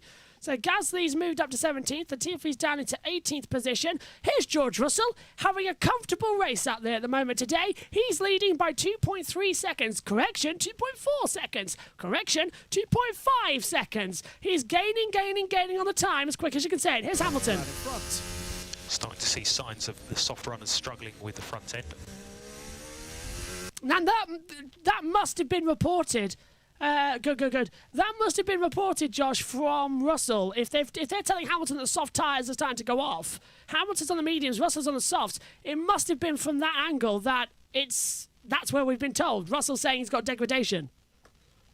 Yep, and pit window now open. Well, no, open in 6 laps. Lap 16 to 21 for 2 stop. And recordings are rolling. I am fully committed to Formula 1 now. Haha. Fantastic. Do you want me to switch back to the cam? Hopefully so. Hang on, where's the button? I'm trying to find the button for cam. There we go. As we see the battle going on, Lando Norris versus Lewis Hamilton is coming through on the outside line. Let's quickly go to the YouTube chat because it looks like things are happening there. Turbo says, when heavy rain comes, that's when Latifi's going to strike back. Yeah. Gatifi, as they call him, isn't it? Or Gotifi, whatever. Graham says, but like you said, Josh, they're going to gamble on that rain. They really are. No, by the way, Josh, call me Abby, even though I'm Turbo now, I guess. Yeah, let's see how I remember. When Josh changed his username, he got 2 seconds to twig who it was, even though he's an administrator. Anyway, so yeah, coming through out there. Turbo's on there as well. Abby too. They fly through. I was just hearing an American commentator coming through my ears then. I don't know where that came from because there's no radio open, but even that, Martin Brundle turned into an American as well because that's who I'm hearing in the headset. I've got producer, I've got myself, I've got Josh, and I've got Martin and David Croft as well. Luckily, I don't have Megan Birch and Ian Birch in my ear at the moment, but probably will do when they're doing Formula E later. In around about 20 minutes' time, they'll be on air. Okay, Norris is in 4th, Hamilton 5th, Verstappen is hunting him down. This feels like last year's Grand Prix, doesn't it, Josh, when Hamilton and Verstappen were side by side as Hamilton goes for a lunge into turn 1, had a little look on Lando there, but couldn't find a way through. But this is like last year. It's Hamilton versus Verstappen in Hungary again. It really, really is, and I'm going to be checking on Mixler chat every 5 minutes, but currently no chats on Mixler. I'll let Josh find that out if there is one. Then you're in charge of Mixler as well as we've got it on the. We think is we're not even on the right laptops. Mixler's on a different computer again, so it's on the same as the streaming PC as well to try and get it. It's usually on the laptop to make it easier. But Joe, if you have to go out and want to listen to our comments, usrn2.mixler.com. Absolutely, as Leclerc is gaining on Sainz finally, Josh. The gap now down to 1.2 seconds as Norris 4th, Hamilton 5th, Verstappen in 6th position. They are gaining. And now the very stereotypical Hungarian Grand Prix starts to form, in which we see a lot of low runs start happening, a lot of trains forming, and if that rain comes, we'll be in for a right spicy race. Look at the Formula 2 race this morning when it was half dry, half wet. Look at the Formula 3 races, which were both wet. They were fantastic. W Series was fantastic as well, with Alice Powell taking the victory. But right now as well, Lando Norris is going to have to defend from the W13 of Lewis Hamilton, who launches down the inside, down at turn number 1. And Hamilton takes the position up into 4th. And Verstappen's going to try and come through on Lando now as well. They go side by side. Lando's going to try and shut the door, but Verstappen's already round the outside by the time they get down to turn 2. Norris, in the space of 2 corners, Josh, is down to 6th position. And now Verstappen's right there with Hamilton. Yeah, an amazing battle in the middle of the top 10, but Russell still a 2.12 seconds. Sainz is behind Russell, but Sainz has got the fastest lap, and that gap is decreasing. Closing down again and again and again. Keep on the power. This is getting exciting now. The only good thing is that Russell's still got that gap, as you say, but it is slowly decreasing as Leclerc's closing in on Sainz as well. Ferrari playing the long game. They don't need to push their tyres that hard. Russell starting on the softs, took the gamble that there might be some rain in time, but he's done 14 laps on those soft tyres. Sainz and Leclerc's done 11. Go on, Josh. I'm trying not to look at the timing screens for touring cars, but it's very hard because I've got one on my left, one on my right, so I can't avoid it. BTCC have just tweeted the letter C. That's it. Just the letter No. C. No idea why. That's all they've tweeted that I've got on my watch. So that's fun. And Lando's now going to be passed by Sergio Perez, who has the DRS down towards turn number 1. And through goes Perez. Yeah, I'm going to ask the admin if they're feeling all right.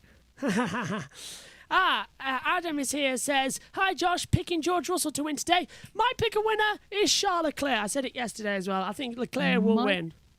Pick a winner is George Russell as well. I'm going to look foolish if Russell wins it. I mean, this is a track where you do get first wins. Verstappen.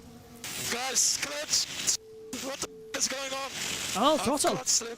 Yep, fail 20, fail 2-0. Oh, no. Fail 20. Fail 20, that's engine again. Throttle engine management failing, that's fail 20. So another problem for Max Verstappen. Or should I be saying another problem for Max Verstappen? He had a problem in qualifying yesterday, which meant he only qualified 10th. His last lap was 24 seconds off the pace. If Verstappen retires from this race, Leclerc needs to win it. This could be the reliability issues that we were talking about that needed to happen in order for this World Championship to come back alive. The Hungarian Grand Prix, as always, is throwing things into the title fight. And now the battle is on. Can Verstappen, who's now been pulled back by 1.4 seconds to Hamilton, Leclerc radio.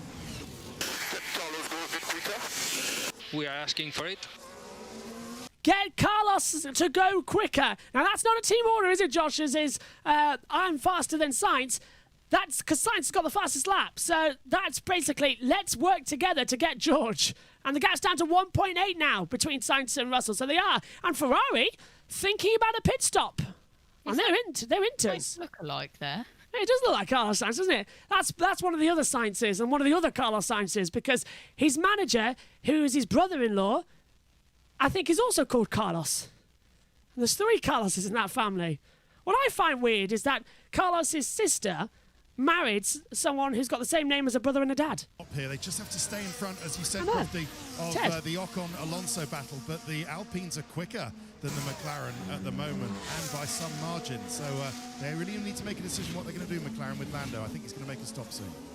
Anton, Sky Race Control, let's have a word. Yeah, so I was just listening to Lando's radio, and they asked him what's the pace like, and is there any more? He said, no, I am at absolute maximum pace here. So that fight with Alpine looks pretty intense at this stage of the race. Yeah, that Max. Thank you very much, Anthony. Well, this race is just electric at the moment. A lot of anticipation about what could happen, a lot of stress about what could happen as well as they come through. Norris has been told, box. Now, he was on the soft compound tyres as well, so I wonder if that is going to be the first. Now, Lando's on the soft, so he'll put the medium tyres on and try and go later. Here he is. Lando pits then from 6th position. 7th position, apologies, as he comes in because he got passed by Perez on the last lap. Here we go. Is it a smooth stop? All 4 wheels off. On mediums, brand new mediums. They're slow at the rear left. It was a 4.5 second stop. You can't believe it. As well as it comes through. What's up, Josh? It looks like something's wrong. Timing screens have messed up. Oh, they froze. PC. Are the timing screens froze? No, I had it set up. Ted. Rear tyres. Go on, Josh. Which certainly didn't help him, and he is behind Nicholas Latifi, down in 16th place. You see that so often in race, you can't ever think they need to somehow do hot practice, because whenever we see them practicing on a Sunday morning, Saturday evening, whenever it is, they're everything's cold, isn't it? Yeah. And then we so often see this when they get into the race and the axle and the nut get so hot. I just want to watch with interest what happens down the straight here. Charles Leclerc is comfortably the fastest Ferrari driver at the moment, helped by DRS. Is it time for Ferrari to swap their drivers around a little bit? Well, Crofty's asking, Josh, is it time for them to swap their drivers around? As look at that, they've caught up to Russell now. The gap is only a second. I reckon, yeah, Leclerc and Sainz need to swap places, because the title's on the line here for Charles Leclerc. He's got a golden opportunity. Sainz is on 144 points, Leclerc's on 170, and Leclerc could now start to close that gap. It could become 12. The gap would be increasing, but it will decrease by 7 points. So that's 7 points. That brings it down to 55. So it should be done. It needs to be done. Oh, sorry, 2 seconds, go on. Daniel Ricciardo and Sebastian Vettel both in the pit lane. That promotes Latifi up to 13th, but Norris overtakes on board with Verstappen in the little mini box now. Yeah, Verstappen is closing on Lewis Hamilton as well, and it looks like whatever issue that failed 20 was, which was throttle to engine manufacturer, it seems to have sorted itself a little bit as Hamilton's sliding a little bit wide. I think there's and Sainz has been told to box, Josh. Sainz is boxing, so that's to get Sainz out the way of Leclerc, really, isn't it? So Sainz box. Oh, he doesn't box. He doesn't box. Sainz hasn't come through. Oh, Russell has.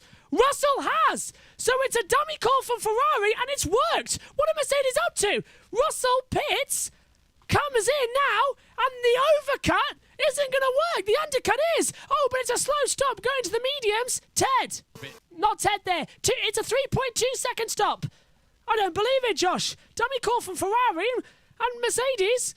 Hook, line and sinker. They went for it. Oh, and Verstappen pits too. Puts on brand new mediums. Yeah, that was, here comes Russell battling with Alonso coming out of the pit lane. And no, it's Ocon. No, it's Alonso. It is Alonso, you're right. Alonso's going to have the inside line on Russell. Got to be careful. Alonso will have the inside line. Russell swings it round the outside. And Russell takes the position. And here's Verstappen, Josh. Yeah, Verstappen is in 8th now. And Russell and Alonso still battling. Delboy, you're really winding me up now. Anyway. That's his dog, if you're listening on USRN. You didn't see earlier on. As they come through. Well, this is great. Ferrari 1-2.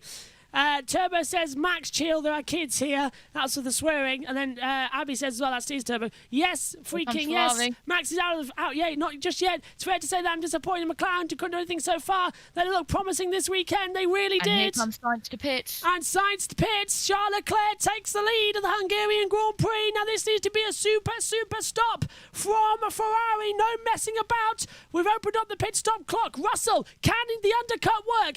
Brand new medium tyres going on. That's not right. Slow stop. It's a 4.2. 3.7. Sorry, 3.7 then.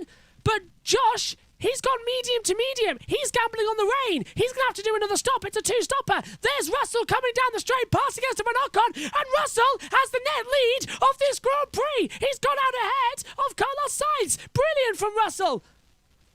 Yeah, amazing, Russell. It's that slow spot there. Slow stop there, which caused that. Taking advantage of Mercedes' 4-second stop, and then they had a slow stop themselves without losing a second there, maybe even more. If it would have been absolutely perfect from Ferrari, Sainz, I think, would have got Russell. Let's take a look then at George Russell. Comes into the pit lane. Now, they've both had slow stops, Josh. Look, the right front didn't go.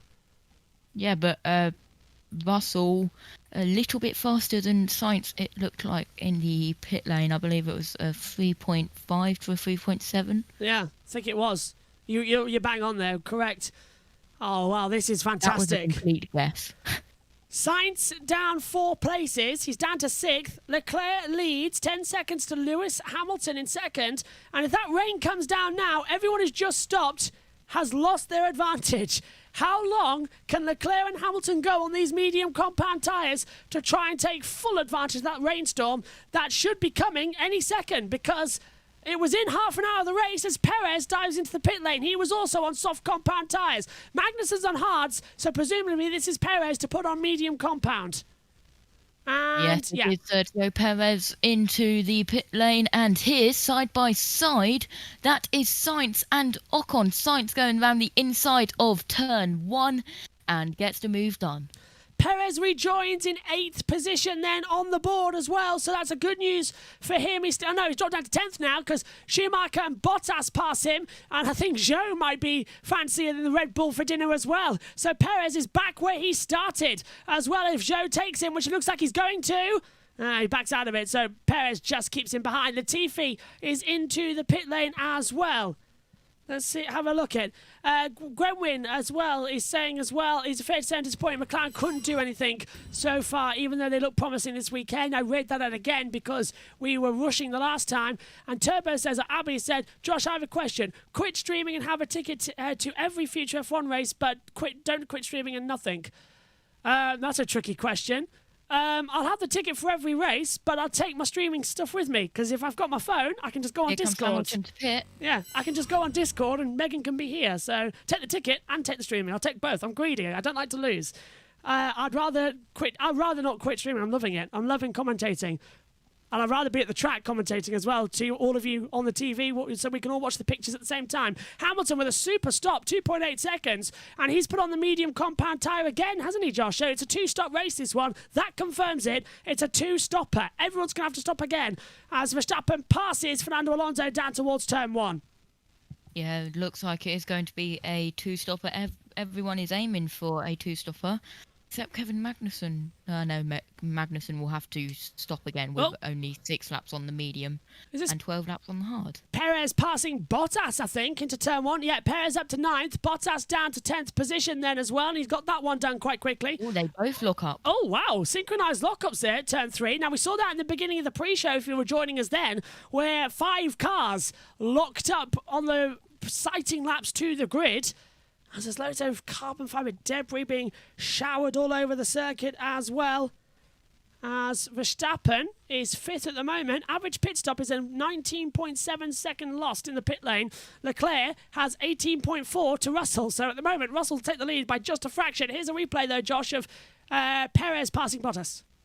Yeah, quite an easy move. And Bottas tries to do the switcheroo, but just wasn't close enough for turn 2. Now, Ted, down to you. Interesting one looking at the Ferrari pit wall is whether they do want to try and engineer Charles Leclerc with an overcut past Sainz. At the moment, if it's a perfect stop, they're going to be absolutely neck and neck because it's 21 seconds on the nose, isn't it? The gap from Leclerc to Sainz. But if Leclerc's got anything left in his pocket, anything left in his tyres, he needs to use it now. But it looks like he won't be able to because Sainz is going along quite nicely. Thanks, what Ted. Do you do, though? Thanks, Ted. We've lost the driver tracker at the moment, as you can see back home. We are trying to get it back as well. Hopefully, it will be returning to us shortly. But the driver tracker, for me at least, has disappeared as they're all trying to catch up desperately with each other. So apologies for that if you're watching back at home. And we've also technically lost Josh to us for a second because looks like the internet's doing its usual mid-race fumble around as well on the inside line. There's Josh again as we come back through. As Ferrari are pitting and Leclerc gets a box. So Leclerc is coming in this lap, Josh, and this is definitely going to be a two-stopper. Now remember, 19.4 seconds is the gap. Can Leclerc get out ahead? He's got 18.2 to Russell. This needs to be a super stop from Ferrari. One mistake and it's over. Stop. 4 tyres changed over.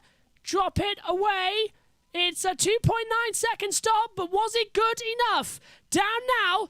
There's Russell, cross the line. There's Leclerc in the pits. George Russell keeps the lead in the Hungarian Grand Prix ahead of Charles Leclerc, and Leclerc comes out ahead of Sainz. So Ferrari's switcheroo in the pit stops has worked perfectly, Josh. Brilliant. It really, really has, and the driver tracker's working for me. Yeah, it's my laptop just doing its usual mid-race runaround. Here comes Alonso changing tyres. Now he's put mediums to hard, so Alonso is on the alternate one stopper. We've got our driver tracker back in operation, I'm delighted to say, as we'll just get Josh back up, shall we? There we go. With the driver tracker working. There we go. See, it's the mid-race fumble. It always freezes and then comes back. Oh, what was that? As Alonso makes a mistake at turn 1. Camera angles going all over the place. Ted in the pits. Might get some data as to how that tyre's running. Yeah, they might find out if it's, quote, rubbish. But Alex Albon pits as well. He's been fighting the Aston Martin of Sebastian Vettel, worried that he's going to lose race time. But yeah, so this is Fernando Alonso trying a different strategy in his bid to get past his teammate Esteban Ocon. And if I know Fernando, which I think I do, I think he's still angry about Ocon putting him in the pit wall at the start, don't you? Oh, yeah. Oh, yeah, I completely agree, Josh. It looks like that's the situation, doesn't it? He's completely angry with him, and I don't think he's going to be forgiving him that easily because Alonso holds grudges, especially at Hungary. Here's Leclerc. And reminder, slow introduction with these tyres. Yeah, don't go all, because if that rain doesn't come, then you're going to have to keep it on. It looks like it could be a dry race. What's the weather forecast saying, Josh, by the way? Is it any news on that rain coming into the circuit, or is it quite calm? Well, I presume Josh is going to have a double check for us. Go on. It looks like it's just going to be, if it does rain, just some light drizzle. Oh, we'll take that then, if it goes. Let's take a look at the YouTube chat quickly as well. Gwenwyn says, I reckon Fernando's getting tired of being taken over by Max in this Grand Prix. He really is, I reckon.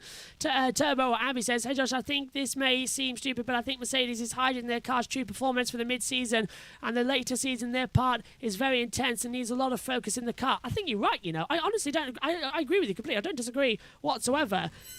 Let's have a word though with Matteo Binotto, who's on the pit wall with Sky F1 in a bit of a race runaround. Is the race progressing from your standpoint?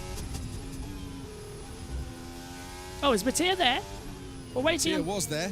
I get the feeling he's just having a conversation with someone else, so we'll go back to him in a couple of seconds. Matteo, are you there? Can you hear us? Matteo Binotto? Mr. Binotto? Mr. Ferrari? Can you hear us? No, he can't. He obviously can't hear us. We'll try and dial him up once again and see if he can come and have a chat to us as Charles Leclerc sets a new... Yeah, Leclerc, though, Josh, sets the fastest lap of the race as a 1:22.995, so that's getting incredibly close, isn't it?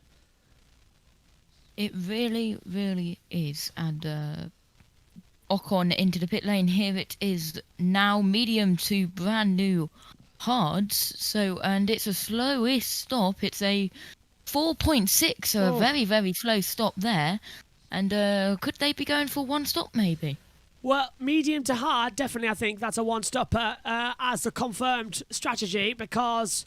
And there's Alonso, who's also on a one-stopper, coming out just behind Esteban. I don't think that's not going to delight Alonso, or maybe it will, as Alonso goes right round the outside, and here comes Danny Ricciardo fancying a bit of this Alpine pie. Alonso goes a bit too deep, Ocon stays ahead, Ricciardo takes the pair of them right round the outside. Oh, what a brilliant move from Daniel Ricciardo as Alonso trying to go around the outside of the top of the hill of turn 4, unless someone Ocon backs out of it. What a move from Danny Ricciardo. 2 into 1, and I'll have a double Alpine pie. Brilliant! That was an amazing battle, and Alonso is breathing down the neck of Ocon, and I wonder if Ocon will get the Alonso is faster than you in a minute. I think he will. Alonso is definitely looking quick, and Alonso's just come out on hotter tyres compared to that of Esteban Ocon. And to answer Turbo's question as well, yes, I think Mercedes are hiding their true pace, and I think Ferrari and Red Bull's true pace will come after the season break, after they stop using these flexi floors. Let's take another look at this on board with Danny Ricciardo, though, Josh. Fantastic battle. Yeah, here we are going into the hairpin at turn 2, and Daniel Ricciardo on the exit of turn 2 and on the entrance. Let's hear from him, actually. Go. Danny Ricciardo. He's happy about that one. Everyone's been saying he's not been motivated enough. I think that might have just motivated him to keep on going as Hamilton locks up at turn 12 and runs off the track, actually. Snagged the inside front right wheel. That's the second time doing that in this race, and his second track limits for that at the same corner. We'll keep an eye on it. It's lap 25 of 70. There's 46 laps of this race to go, so there is an awful, awful long way to go in this Grand Prix. Matteo Binotto's finally on Sky F1. Join us at the race so far. How's it progressing for you? I have to say, pretty tight, pretty difficult.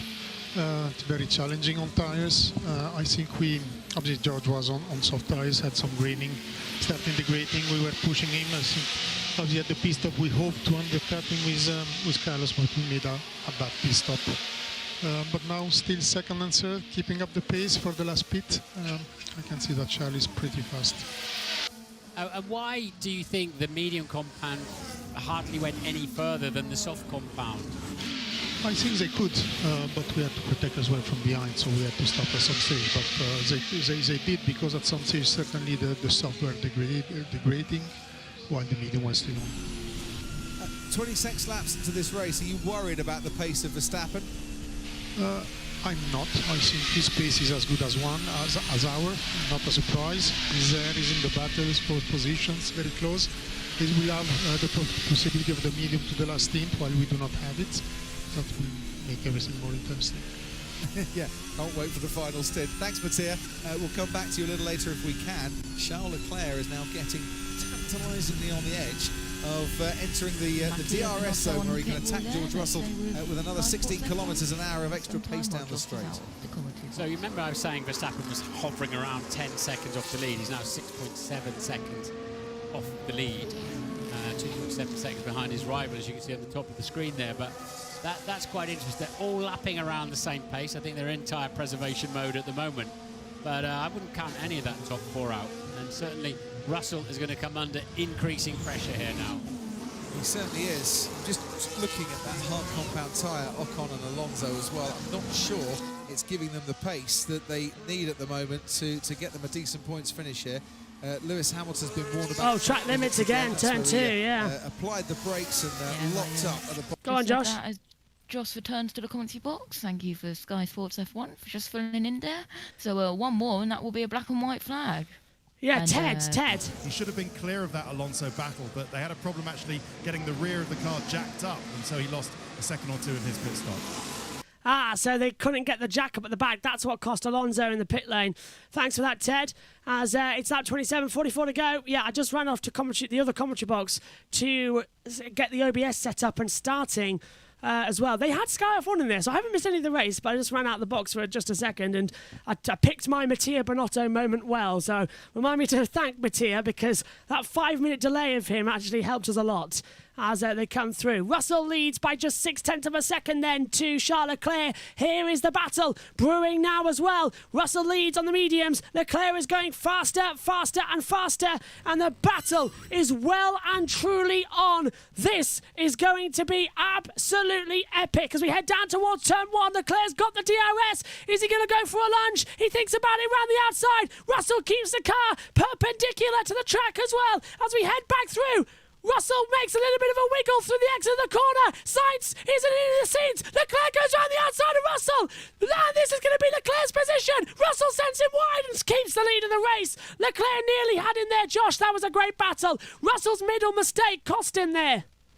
Yeah, that's a great battle, and still raging on, but there's going to be DRS down the front straight if they keep within 1 second at the detection point, which is on the entrance to turn 14, and Russell has a 5 tenths, but 5 tenths is nothing in a Formula 1 car. Absolutely, as Zhou Guanyu comes into the pit lane and Gasly passes Bottas as well. So Gasly's up to 13th, Bottas down to 15th. Zhou returns out the track in 15th position as well as the race continues on. And Leclerc closing in to George Russell. It's going to be a 10 number 2 then. Down the start-finish straight. This is it then, the battle for the lead of the race. I don't know who to call. I don't know who's going to get ahead here. I really don't. It's too confusing. Yeah, but neither am I. As they come round the last corner, Leclerc, DRS open, coming down the front straight now. DRS open. Not going to do it. Not going to do it. No, he's not going to do it. Late on the brakes. Russell goes defensive on the inside line. The fans stand up. Russell makes another little correction out of turn number 1 and 2. But no, Leclerc doesn't have it in the second DRS. But he's sending up the inside. Snatches the brake. But you see that? He saved the lockup. And that's put him back a couple of tenths again. Back down to 5. Maybe even 6 tenths. Yes, this is a raging battle. And it's a great battle as well. We thought it would be Leclerc versus Verstappen, but as Verstappen and Perez started 10th and 11th, it's gone Mercedes versus Ferrari, which is a great battle. Mattia Binotto looking a little bit worried on the pit wall there. And as we come back through, go on, Josh. Yep, as it's 4.894 seconds from Leclerc to Verstappen, and Sainz is in between them as they are coming down into what I call the hairpin section. Yeah, here we go again. Turns 12, 13 and 14, Josh. Yeah, here we go again then. Leclerc going for the lead of the race. 6 tenths behind. Russell just holding the gaps as well as they come back in as well. Trying to find the gap. DRS open. Down the start-finish straight. Sainz is starting to close in, which was what I was talking about 2 tenths ago. Russell's got no defence against it. The Leclerc Ferrari seems unstoppable. Leclerc goes the outside. He'll get the switch back. Second DRS zone active again on the run down towards turn 3. Russell goes to break the toe. Leclerc sweeps around the outside. He's going to try and hold it, but he's too far back on this time. Maybe the cutback. He's side by side with Russell. Russell's got the tighter line. Up the hill we go towards turn 4. Leclerc staying with him. Leclerc's going to try around the outside. Russell shuts the door at turn 4. Rumbles over the strips a little bit. And Leclerc can't find a way through in the first sector of this track. Brilliant run. This is an amazing battle. And half a second exactly the gap currently. But that will change. And it's It's a great battle, as I said a minute ago. Why do I keep repeating myself? I have no idea, but Stroll up to 9th position with Ocon and Alonso behind. So it's an Aston, Alpine, Aston. So it's a Aston Martin sandwich there. And the gap between Leclerc and Verstappen has come down to 2.3 seconds from 4 seconds. This race is getting absolutely tense. You can start to get excited now, everyone, because this could be the defining moment of both of their careers. Here we go again. This is what we've been wanting for years. Russell versus Leclerc. We've been talking about it too much. Now we've got it here in Budapest. Russell goes defensive into turn 1. Leclerc swings around the outside and shuts the door brilliantly. But Russell will have the DRS. But Leclerc gets it back. Leclerc with the move of the absolute season round the outside of turn 1 and leads the Hungarian Grand Prix with a tremendous move. He went right round the outside and shut the door before the apex of turn 1. What an amazing battle. And as the I'm touring amazed. car finishes. I'm amazed. And, Can't believe that. Talking, what, do you want to see it? Yeah, can do. Leclerc, DRS open, going down past the start-finish line and looks around the outside and a clean move going straight around the outside and also gives Russell space, which is good of Charles Leclerc. And the Ferrari garage, very happy about that. And out of DRS region is Russell on Charles Leclerc. Already 1.3 seconds back as well. That was a bit of a disappointment lunge, wasn't it? I was expecting a lot more from that little angle as well. Right, we're going to leave you with Sky for just a lap or two. We're back in a second. George Russell concedes the lead of this race at the end of lap 22. Charles Leclerc was about 2.3 seconds behind the Mercedes driver. Now on lap 32, he's about 1.5 seconds just over ahead of the Mercedes driver, who's now got Carlos Sainz coming his way and Max Verstappen too. 32 laps so far in this Hungarian Grand Prix. If you are just joining us and you want to watch the highlights of the race alongside the live action, press your red button if you're a Sky Q or a Sky Glass customer, and you can watch both at the same time. As we see Sebastian Vettel and Fernando Alonso. 6 World Championships between them, and Vettel diving down the inside of Alonso, and I really don't think those hard tyres are working for Alpine. The strategists were saying that today, Martin. It is not a day for the hard tyre, and I think Alpine's pace is, sadly for them, proving that theory right. Yeah, we followed them closely on the grid today, didn't we? But unfortunately, they've gone down the grid. It's drizzling more and more. Understood, thank you. And on the Mercedes pit wall, with all the computing power that you could ever wish to, well, launch a battleship, let alone do a Formula One Grand Prix, the outstretched palm is still the best way to tell if it's raining or not. And that's, you know, we've had about everything so far in this race. So a little bit of drizzle just to throw something else into the mix, why not? That'd be tasty, wouldn't it, right now?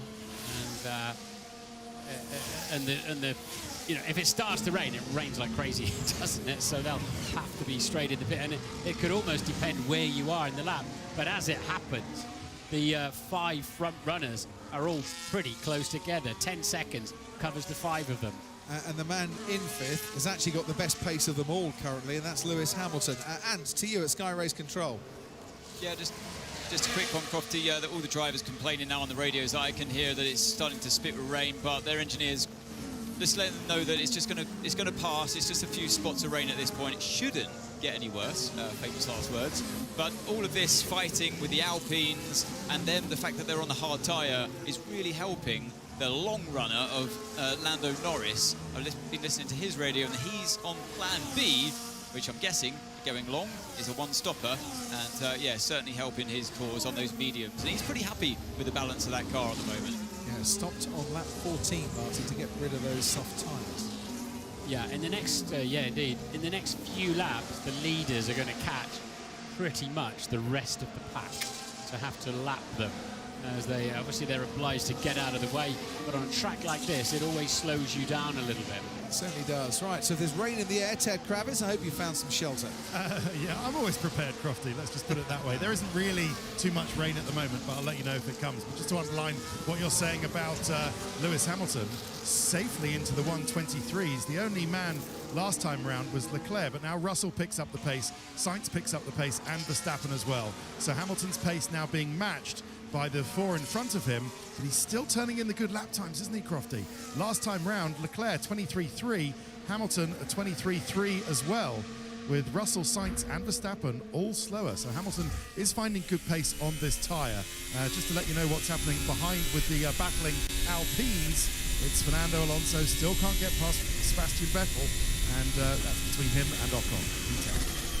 Yes, Sebastian Vettel is catching Alonso's teammate Esteban Ocon currently. On board with Charles Leclerc as they wave the blue flags for Alex Albon, who's running last at the moment. So Ferrari have to stop again if it stays dry. They're on a medium so far. Russell doesn't have to stop again. Soft, medium. He's used two different types of tyres, you're obliged to do in a dry race. So, you know, could he coax them? Could he coax them to the end of the Grand Prix, those medium tyres? Does he have to stop again? We know Ferrari must.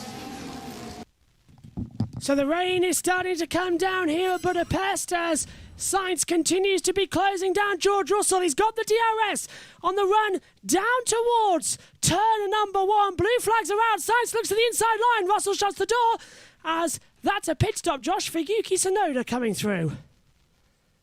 Yes, it is, and Tsunoda is out, so that was into retirement there. So Tsunoda pits and retires from the Grand Prix. Unbelievable. So I've literally just run over. Sorry that took a lot longer than anticipated. Megan's laptop froze just as we went live, so we had to restart that quite quickly. But luckily, nothing has changed in the race whatsoever, and I needed a deep breath after that. Whoever came up with this weekend with 7 motor racing series on, honestly, I hate you with every fibre of my being, because it's not nice. Adam says you can cut the tension with a knife as well.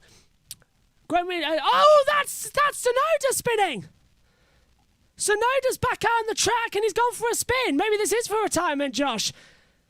So he's gone through and he's spun. So Tsunoda was in the pit lane. Now he's out on the track again. So it wasn't for retirement. Because I thought the computer monitor said he was out. Then all of a sudden he comes in and spins. It's halfway, by the way. It's lap 35, starting lap 36. And we have 35 laps to go. It's halfway in the Hungarian Grand Prix, and Formula E are on now as well. Do you see the problem? We're scheduling races side by side with each other. This drama comes through as well. And I haven't got now WhatsApp. Oh, wait a minute. Yes, I do, because I've got it open on my MacBook as well. So, still, all's fair in love and war, Josh, and I need to lie down. Yeah.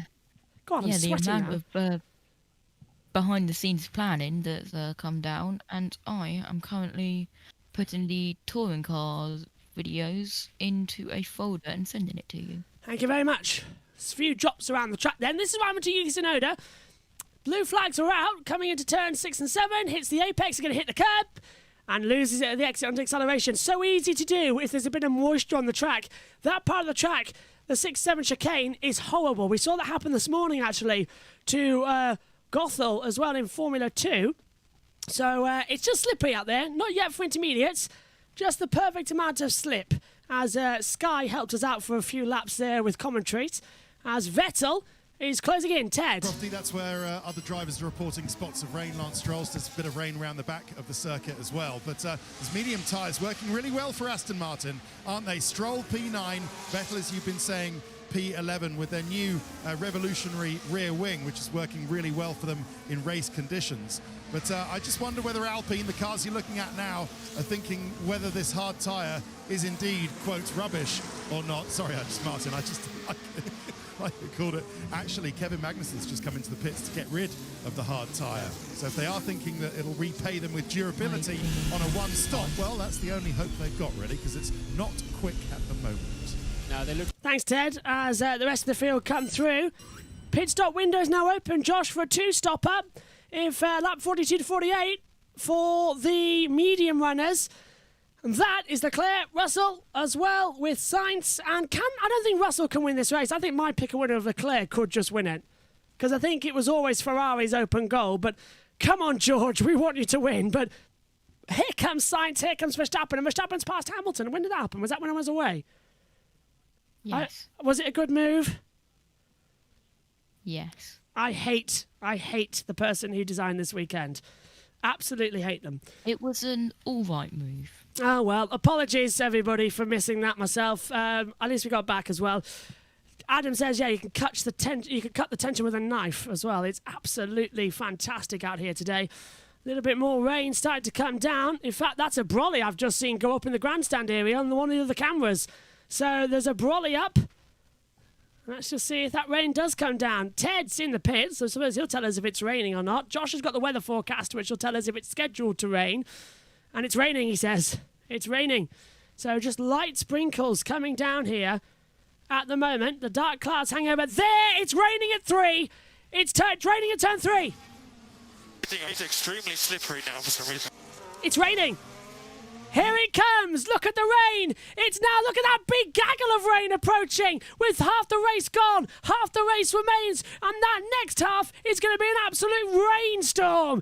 Let's see who's good at ice skating here at Budapest. Monaco without the barriers. This is going to be a great Grand Prix as they come down. Tell you what, this might not be over for Russell yet. Button lost the lead back in 2006 and Alonso crashed and Button was suddenly in the lead. It's raining at turn 11 too, Josh. It's raining everywhere on the circuit. How long until they come in for inters?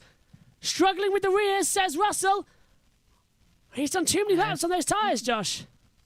Yes, he has. George Russell has done, if I look at my timing screens, 21 laps on the medium tyres, and Lance Stroll has done 24 laps on used mediums. Don't get too excited. That's what I'm telling myself right now, standing in this commentary box. Don't get too over-enthusiastic about the fact... Box, Verstappen! Verstappen coming in then. Is this going to be another great stop? Medium. It's the mediums. Ooh, how many... Did he start on the hards? Or was that a third run on the mediums? Surely not. 2.4. He started on softs. Okay, that does count then as one of the others, correct? Yeah. Soft mediums to mediums. So he's avoided running the hard tyres altogether, which I suppose is good news. I hope it's good news anyway. We'll keep an eye out as Verstappen rejoins the race. Magnussen? Or is... Oh, Russell Radio. So, box and push hard. Yeah, so this is Russell boxing now, Josh, as we knew it would have to happen, because he needs to get those tyres in, and he needs to get the undercut working like he did last time around. This is Vettel, down to turn 1, passing, is it Esteban Ocon? Yes, it is. Inside line, late to the brakes. Oh, nicely done for Sebastian. The old man's got tricks, hasn't he? Say old, he's 35. Yeah, he has got tricks, and that's a massive gamble for everyone who's pitting now with the rain coming. Hard. But those tyres wouldn't have lasted longer. Russell's going to mediums. He started on the softs. Leclerc is coming in, Josh, to put hards on. So the top 2 are in. Ted. They've already lost it. I think they've already lost the undercut with Sainz. So, yeah, it is the Monegasque who pits. And it is the hard tyre 3.1 that he goes on to. Wow, that's brave based on how it's been going with everybody Russell else. 2.7. And George Russell pits as well onto the medium. How's this? Which makes more sense. Yeah. I did see the... I thought... Well, correct me if I'm wrong, Josh. Leclerc went medium, so he can't go medium again. He has to put the hards on because he can't put the softs on because the softs isn't one of the mandatory race tyres. Yeah, so Leclerc went medium to medium and now to hards, so Leclerc on hards. Well, that's a longer strategy, but with the cooling track temperatures, hard is going to be a bit of a worry out there. I personally would have put on the other tyres. I would have put softs on and just risked it, or just kept out there until the problems came out. Hang on, Perez and Verstappen have jumped Russell in that pit stop. So Russell's down to 6th, Leclerc up to 3rd. The Red Bulls are quite close together. And, well, no, I think Sky are missing the obvious factor here that Leclerc and Sainz have gone medium to medium. They can't go to medium again. They have to go to hard. They can't go to softs either. It's too late. They have to do that. They have to do that order. I've got the driver trackers, Josh. They have to go that order. They've got no other way around it. Yeah, and Hamilton second. Oh, and looking good, but Verstappen's closing in on this. Verstappen's played the very long game in this race. Verstappen pits. Oh, okay, that's a confusing one. No, Verstappen doesn't pit. Verstappen doesn't pit. Verstappen stayed out there, and is. Russell drops down to 6th. Verstappen goes to 4th. Verstappen though has the fastest lap, but he's got the DRS on his championship protagonist of Charles Leclerc down towards turn 1. They're at the exit of the pit lane. Verstappen versus Leclerc. Verstappen goes through, breaks too late. Leclerc tries to get the comeback, and Verstappen goes through. And Ferrari's master plan has failed as Verstappen takes 3rd, and the two-time championship protagonists finally do battle in Hungary. And it hasn't worked, but here comes the rain again. It's just lightly raining. It's not heavy enough to change over. Ferrari have made the blunder. Look how bright that LED board was. So it's very, very dark at that track, at the Hungaroring. And I don't know. And here's a replay before I get into that of the overtake between Verstappen and Leclerc. Verstappen, DRS open, going to go to the inside, he decides. And gets all brakes. Leclerc brakes very late. Verstappen goes wide, tries to push Leclerc right to the outside, and you can see that. And let's hear from Leclerc. The tyres are bleep. Bleep, the tyres are bleep. So Leclerc doesn't like it. Yellow flag. No. Where's this? Quickly looking at the driver tracker to see who spun. It's Verstappen! Verstappen spun! Verstappen has spun! Coming out of turn 12, he's kept going, but here comes George Russell, and Leclerc goes back to 3rd. Verstappen's made an error. He's proved he's human, and here comes Perez with Russell round the outside. Russell's going to take the pair of the Red Bulls into turn 1, round the outside. Verstappen shuts the door. Russell gets the cutback with the DRS, and this is advantage Russell. An advantage Leclerc as Verstappen goes defensive. Russell trying to go around the outside as the rain falls in Hungary. What a race. Yeah, Verstappen spinning. Who would have thought? You cannot predict Formula 1 ever. I can't believe it. What happened there? I have no idea. He's dropped it. Simple as. Alright, Book says, strange have the practice and qualifying, but not the race on local TV. That is a bit strange. Take a look at it then, Josh. What happens? Turns in. It is going turn 13 and just spins it and maybe hit a wet patch. And let's hear from him. I went on throttle and I just spun. Like, we're inside Russell. Went on throttle and just spun. Is that the fail 20? The throttle we were hearing? Is it like put too much more throttle on? That's bizarre. I think he did hit a wet patch though. Wow. Yeah, I believe it has been raining at turn 13 and it's happened again. I put in a meme channel on a Discord. Ferrari strategy. That's it. That's the meme. And it's happened again. The lights are about to go out. I hope you've got Megan on one of your ears, Josh. As into the pits now comes Perez. I'll get her on. Perez comes into the pit lane, changes tyres as well, and I feel a bit heavy-hearted up here in the comms box as it's green light and away we go as Formula E's race begins, and I'm still here. That's the first Formula E race I've missed in ages as Megan has called the lights out.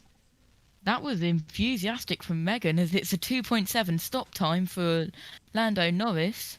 What'd she say? I want to know while we're not in the pits too. What'd she say when the lights went out? It was just like the look, and she gave it a bit of oomph.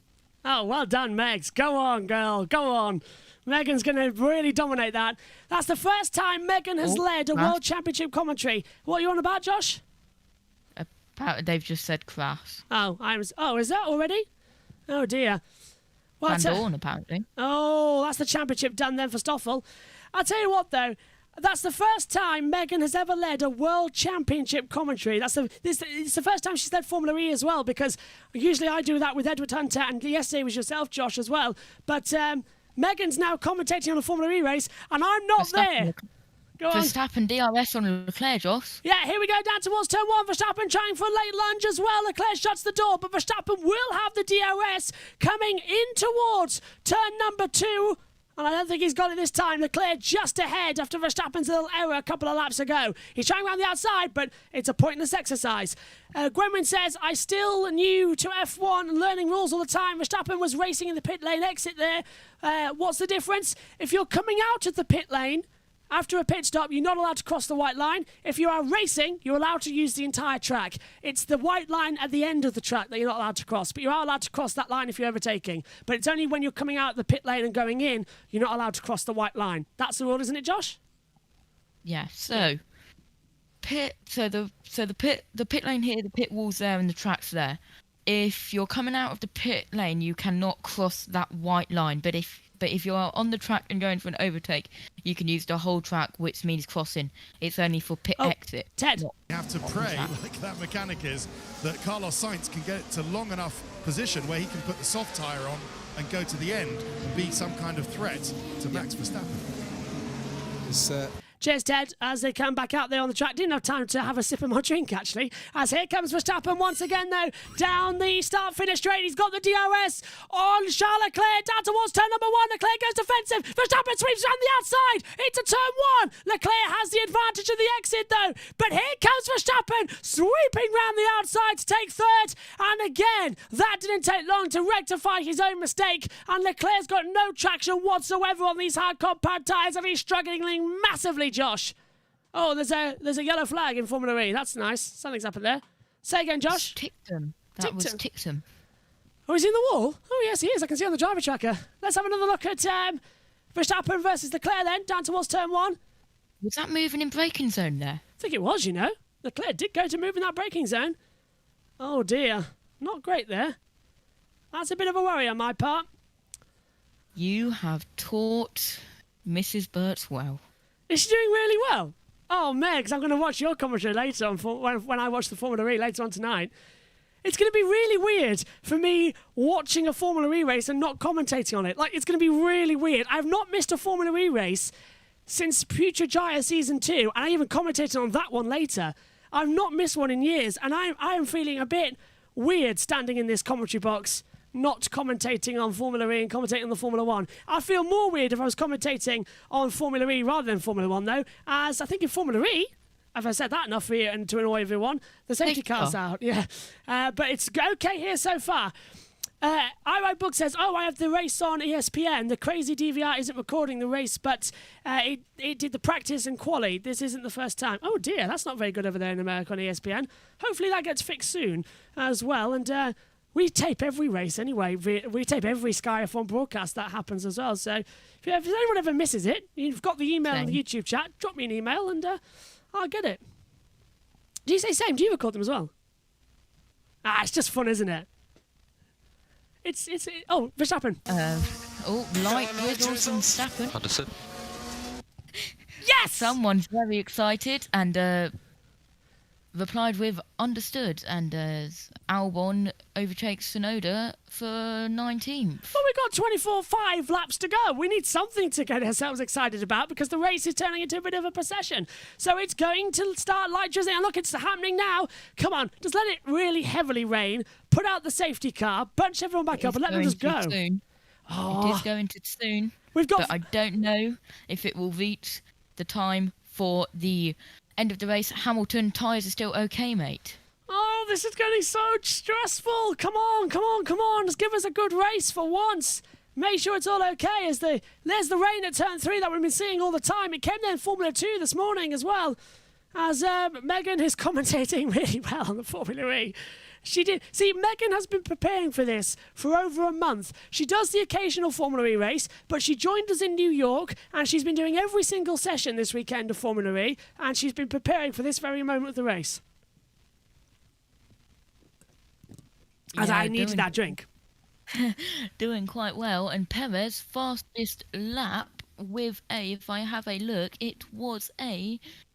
Time screen load, please. It's not loading, is it?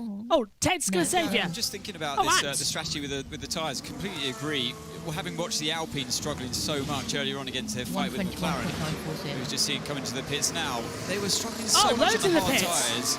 And I'm not surprised to see Charles losing ground even to Russell now.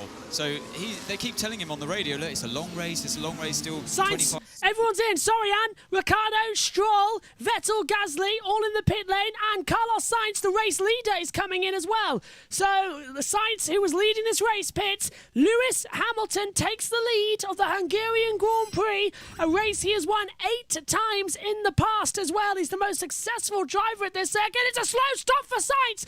Again, the rear right. The rear right again, Josh, is not getting going. Yellow. Oh, and he's gone green straight away. Green again. Very quick. That was in zone. Sector 1. Sector 5. So that was at turn 2. It's Verstappen! Again. I think he's gone off the track. I think Verstappen's gone off the track again at turn 2. He was the only one in that driver tracker zone where the yellow came out. So another mistake from Verstappen, but he's kept ahead of Leclerc. Wow. Is it Verstappen? Well, this is actually Lando, and this is Ricciardo and Stroll, and contact! Stroll goes round, so it's Stroll who got the yellow. Oh, hang on, that was the first. Plenty of room. Let's hear from Stroll. Get going. Hit me. Yeah, we saw. Check damage. Hey, look.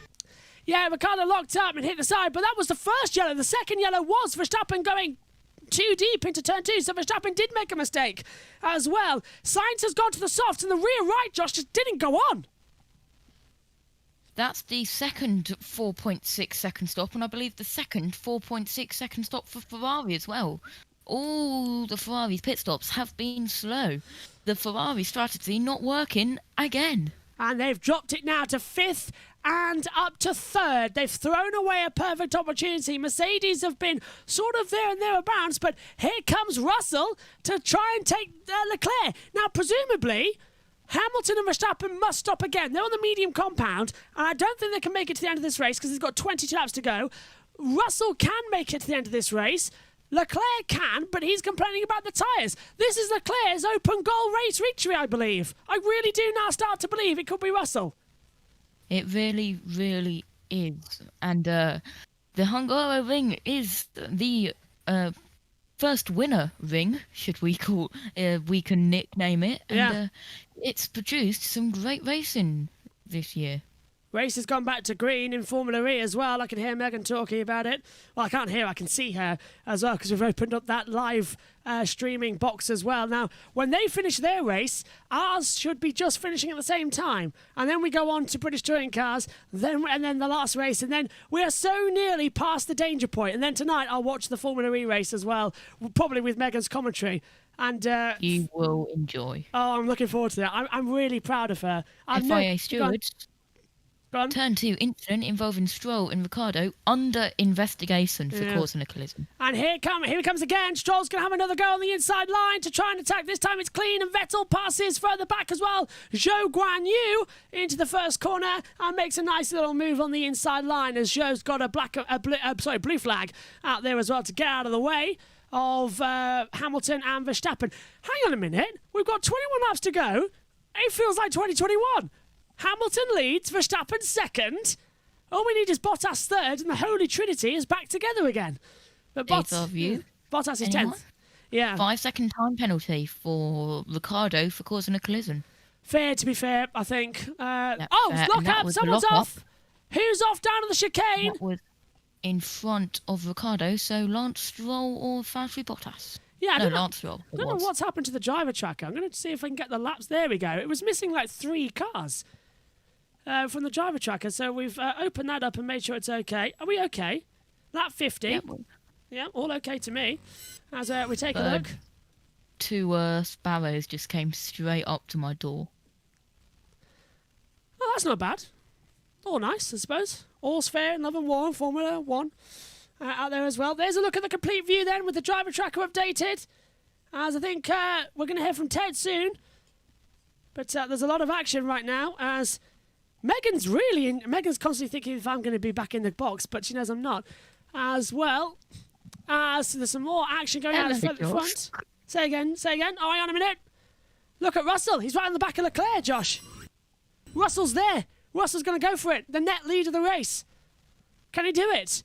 Oh, he's got the DRS. Yeah. He pulls on the outside. Leclerc defends. Leclerc goes a bit too deep. Russell tries to get back on the inside line. This is the net lead of the race, remember, everyone. Can he do it? Leclerc is struggling in the hard tyres. Russell might just do it. He's going for it. Going for it. Going for it. No, can't do it into turn 4. Oh, this is dreamy. I'm dreamy. Yeah. What a race. What a race as well. Gwenwyn says Ferrari has done it again. Roll the meme. Bunch of clowns. Yes, yeah. Here we go with that one.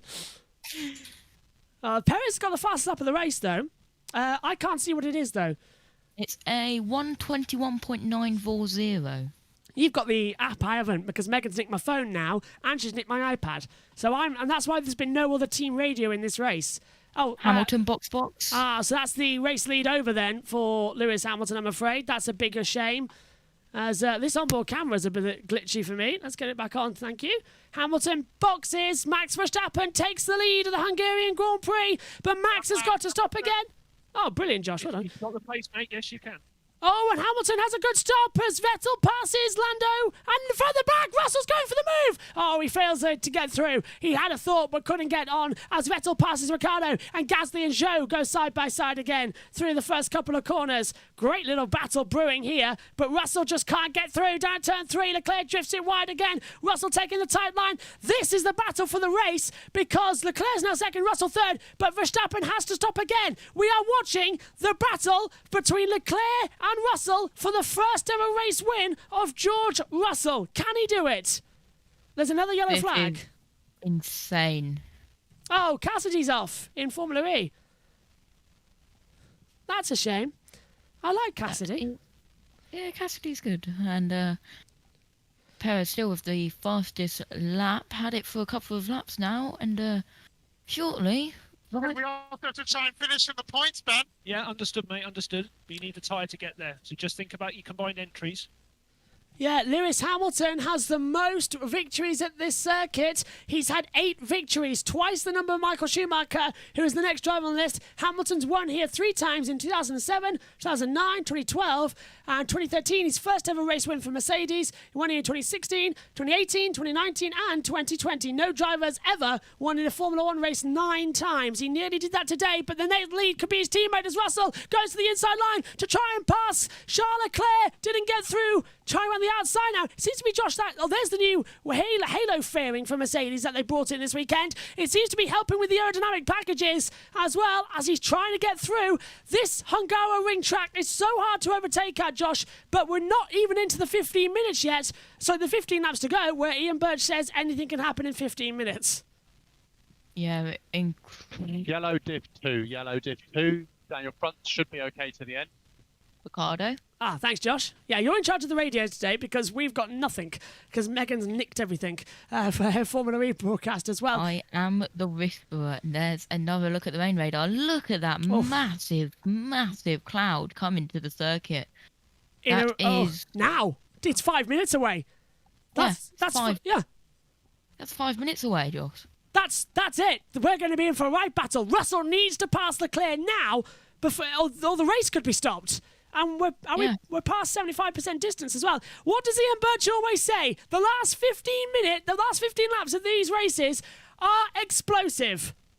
So this is getting up, and Leclerc's gone wide. Out the last corner. That's allowed George Russell to get the DRS on the run down towards turn 1.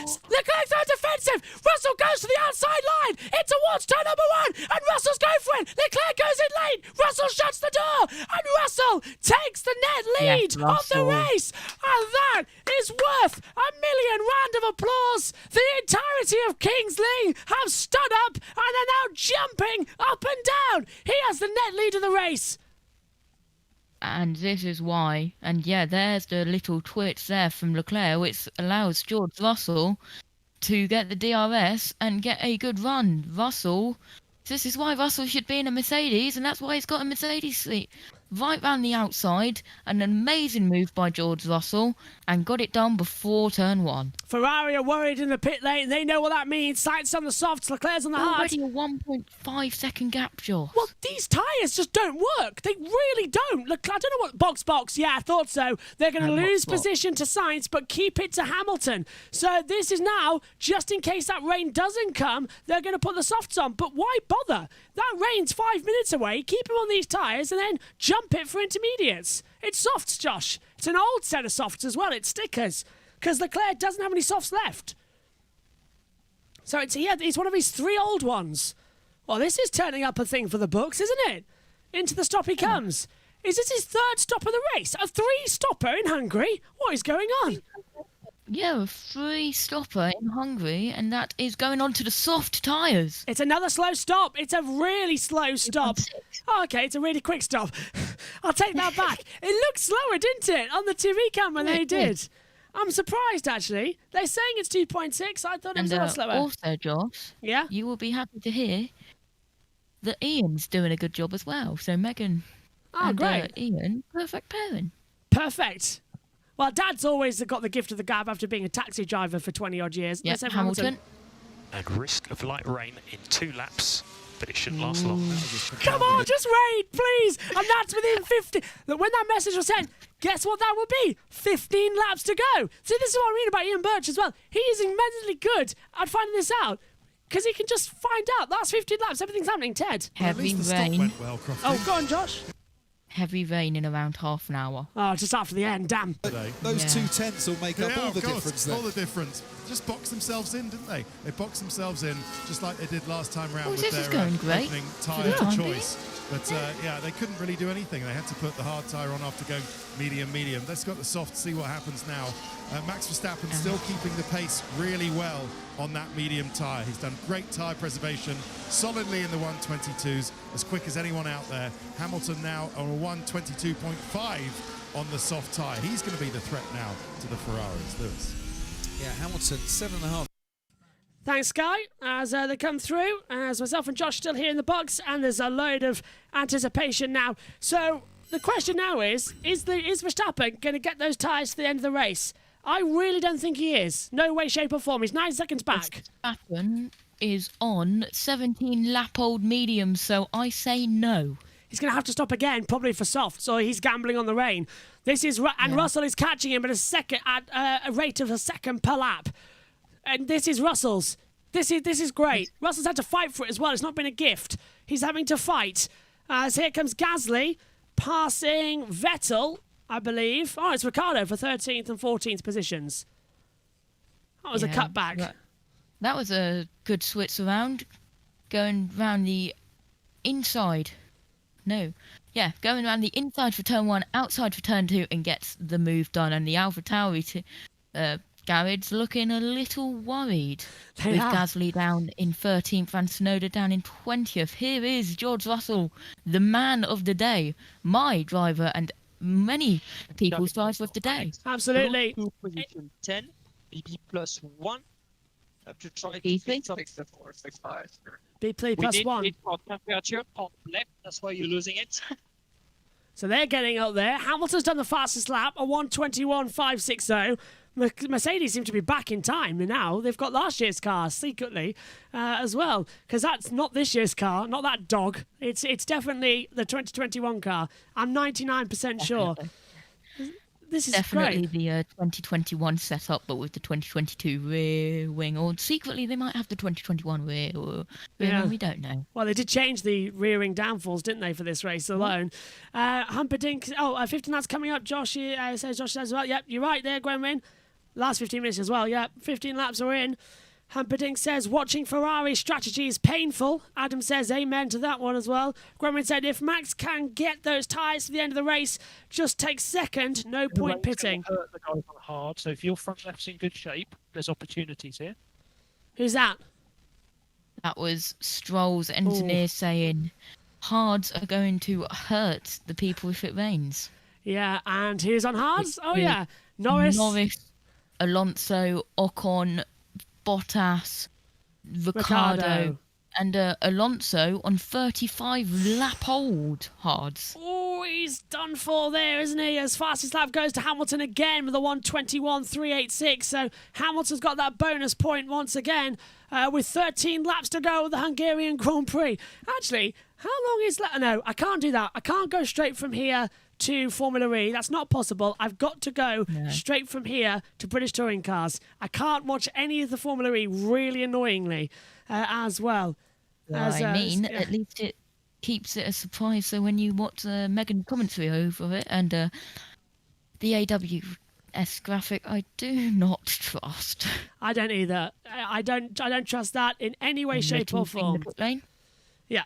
Here comes Max Verstappen, number 1, but 8.6 seconds at the moment. Russell. It's to say 23, 24. Will be fine to the end. Well, he's good. We know that. Oh, but he's done 18 lap mediums. Verstappen's done 19. Verstappen doesn't have to pit again then. Oh, no. Verstappen's going to win this race. It's raining. It's raining in the pit lane. And Mattia Binotto has walked off the pit wall. I've never seen him do that. He's walked off for the end of the pit wall, has gone into the garage. I have never seen Mattia Binotto walk off the pit wall before. He is that angry. Josh, he's just walked off. He's gone. He's gone.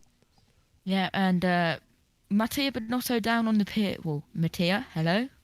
Mr. Binotto, hello? Yeah, that's the real reason we couldn't get in touch with him earlier on. He's left the pit wall. This is getting dramatic stuff as well. +1, brake balance +1, rear stability. Ricardo on the radio. As we heard, rear balance brake 1. As they come through, 8.5 seconds. Go on, Josh. Albon missed the apex of turn 7. Oh, this is tense now. 12 to go. Oh, and Russell running a little bit wide there at the exit of turn 5. Starting to get a little bit damp out there. Hamilton's closing him in on the softs.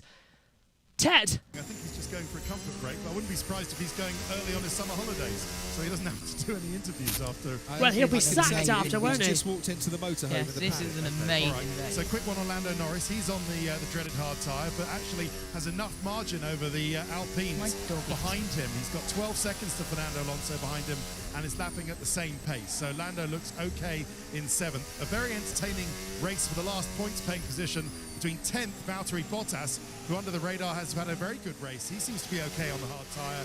Lance Stroll behind him on the soft and is catching, and Sebastian Vettel on the medium, who's catching Lance Stroll too. Thanks, Ted. As the field come through, once again, this is getting tense. The fans are cheering. It's lap 60. Oh, Ted. Crofty together at the same time on the same lap. They stacked Ted in the pits. Dominates this So they had broadcast. about 5 or 6 seconds to reset for the Aston mechanics before they had Lance first in and then Seb after. Strategy. Okay, thanks, Ted. Thanks for letting me have another sip of my drink as well. Well lubricated voice after today. I'll wake up tomorrow and probably be exhausted once again. I've just been told that me and Megan were on the battle screens at exactly the same time. So you were. That was an exciting little thing. And I believe Megan's writing down for you, Josh. Fan so boost. you taught her very well. She's writing down fan boost. I've taught Megan way too well. As there's a spot of rain there on the hill. I am going to write it down as well. Yeah, Megan's done my qualifying tracker that I keep as well, which shows us everything. Yeah. And I suppose I have to say it because it is one of those meme things. If you're a Sky Q and Sky Class customer, you can watch highlights of the race alongside the live action, and that's by pressing your red button. 10 laps to go. Say again. Oh, that was you pinging again. 10 laps to go of this race. And there's a load more action to come. How long? 10 laps to go. That's 20 minutes. And there's 20 minutes left of the Formula E race. Damn you, whoever came up with this weekend. Damn you, Formula E, really, because you could have moved. Oh, and also, you could have moved the start time. Go on. Formula E are giving away single-use LED plastic wristbands. And they're Formula E.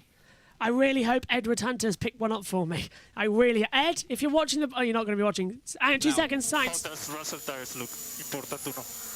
Some front abrasion for him, but safe to the end, they say. Also, our tires are healthy. But everyone's... Yeah, go on, Josh. Yeah, but everyone's fuming because they're giving away single-use plastic things, and it's Formula E. Oh, I see. They're single-use, and they're not reusable. Ed, in that case, don't pick one up for me. Don't. Yeah, then they're not recyclable. Oh.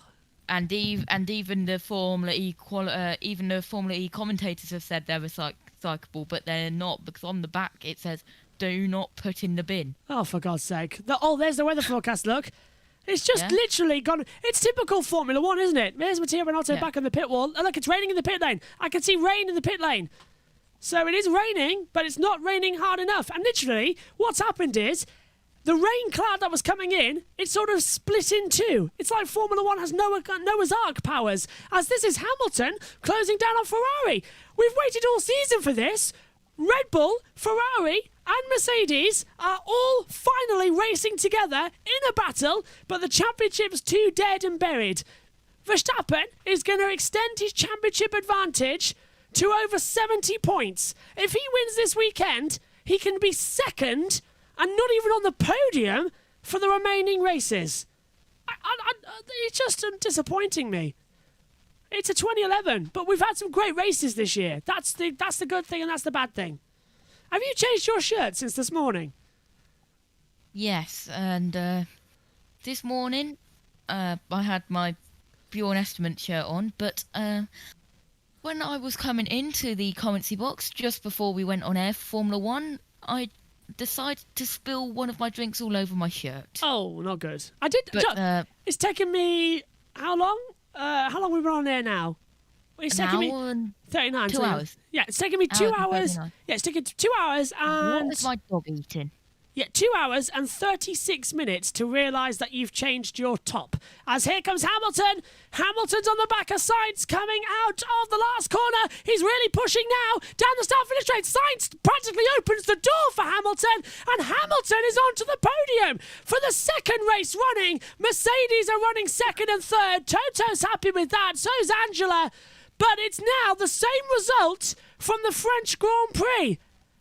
1, 2, 3, the same result. Is that your tea? No, my Dell boy found a bit of a paper bag. Oh, very nice.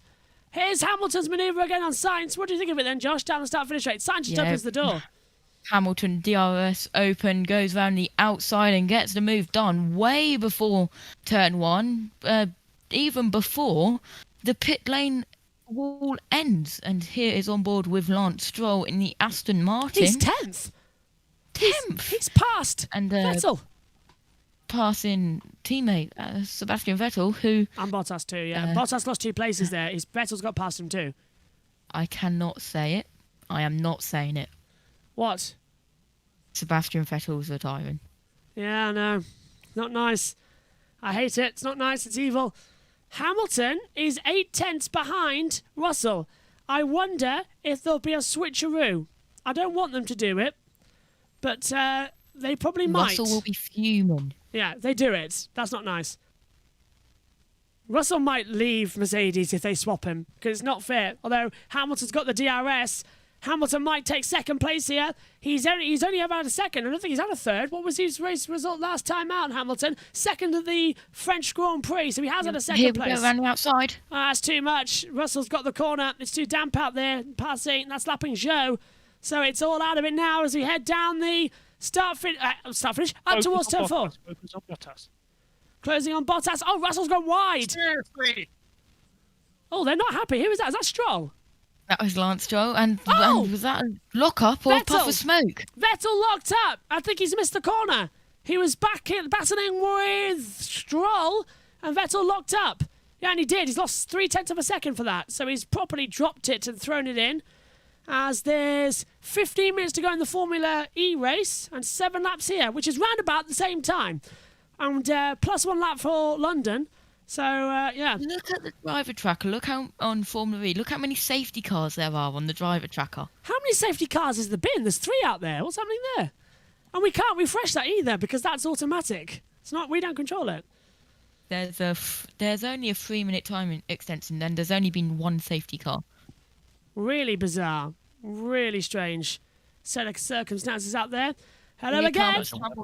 Hamilton pulls to the outside line on George Russell down towards turn 1. Russell takes it, but Hamilton gets the cutback, the old switcheroo, and Lewis Hamilton takes second position. He may be older, but he's wiser than Russell, and through goes Hamilton to second. Russell down to third. There's a 10-second advantage. I don't think Hamilton's going to close that down line 6 laps. It's a 1-2 for Mercedes. So it's a 2-3 for Mercedes once again, and Verstappen leading the way. Mercedes are back, and it's taken 13 races to do so.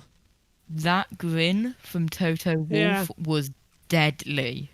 He knows what's coming up in the second half of the year. He knows that Red Bull and Ferrari are going to be weaker with the floors being no longer allowed, and Red Bull and Ferrari had to redesign the entire floor of their car mid-season because of it. They know what to do. They know what to have. Verstappen's going to win. We've got 6 laps to go, coming up on 5, and Hamilton has the fastest lap of this race, remember.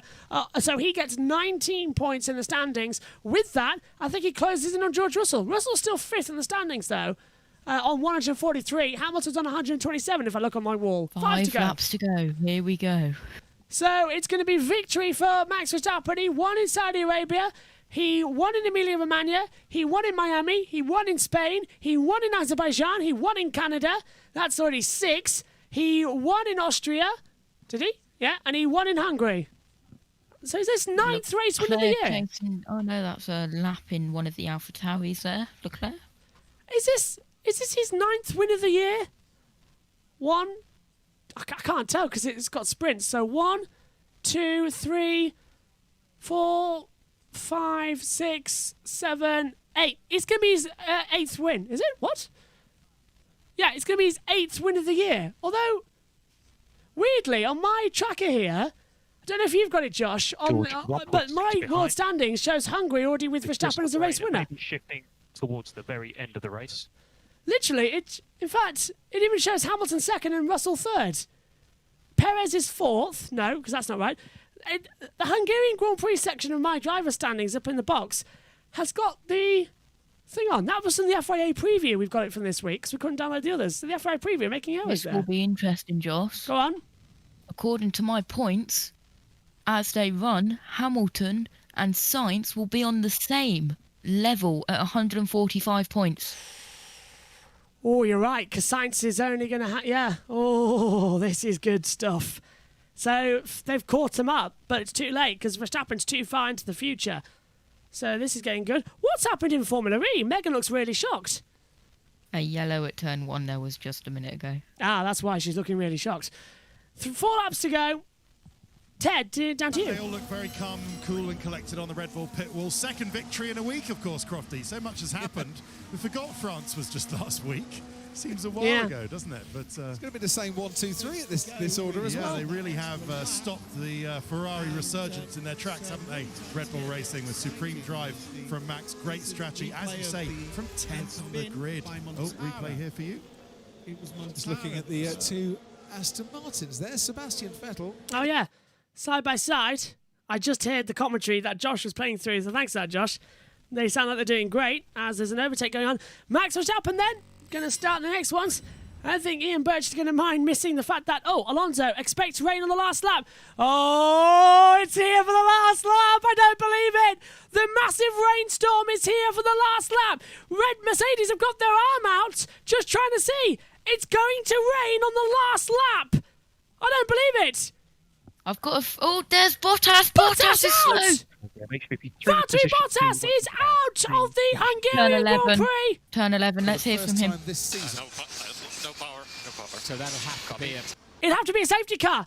It'll have to be at least a virtual or full safety car. Let's see what's going to happen. That will mean that the gap between Verstappen and Hamilton will go boom. Yeah, what they're going to do, because this could be a last lap showdown if they get that car out of the way. What they're going to throw? Which safety car? It's got to be one because it's going to get out and the rain's coming. It's a virtual. Oh. Boo. Just like earlier on in the race. So virtual safety car gets deployed. But crucially, this brings that threat of rain not from the last lap, but to 2 laps to go. Because they're going to slow the pace down now to around about 2:20 per lap. So this last lap could get very entertaining. This is going to be fun. Virtual safety car is out with 2 to go. Oh, wait, Josh. Go on. They can't throw the safety car, right? They can't because that means it will finish under the safety car, and with Michael Massey, they can't finish under the safety car. Yeah, they can't. They can no longer finish behind the safety car in these rules. So it had to be a virtual because they all got thingied for the last couple. So if it's in the last 5 laps, I think they throw the virtual now. So you're correct there, Josh. We should have worked that one out quicker. Virtual or red, I believe. No safety car in the last 5 laps. That's it, yeah. Yeah, virtual or red. Yeah, if it's a big accident, it's a red. If it's this, it's virtual. Let's go to Leclerc. Is the car all okay? Oh no. Stand by. Oh no. Leclerc's in trouble. You can sense it. Is his car okay? Is Valtteri? Well, what's happening? Bottas is out. Leclerc's in trouble. 2 laps to go. It's lap 69 of 70 of the Hungarian Grand Prix. And how long's left in the Formula E? 8 minutes 40 seconds. I'm looking at. Last one lap. Yeah, a lot of time left there as we're under the virtual here. But there's no chance I can get to that commentary box in time and keep up with the podium and stuff. Leclerc radio. The pit stop. From data, everything looks fine.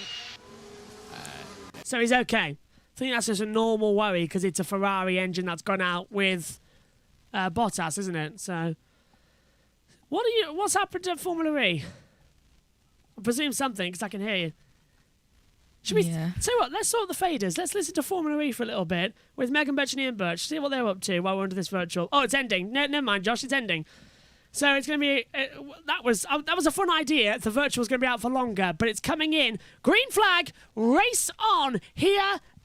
It's raining harder. It's raining. That's what I was saying. Is it? It's raining hard.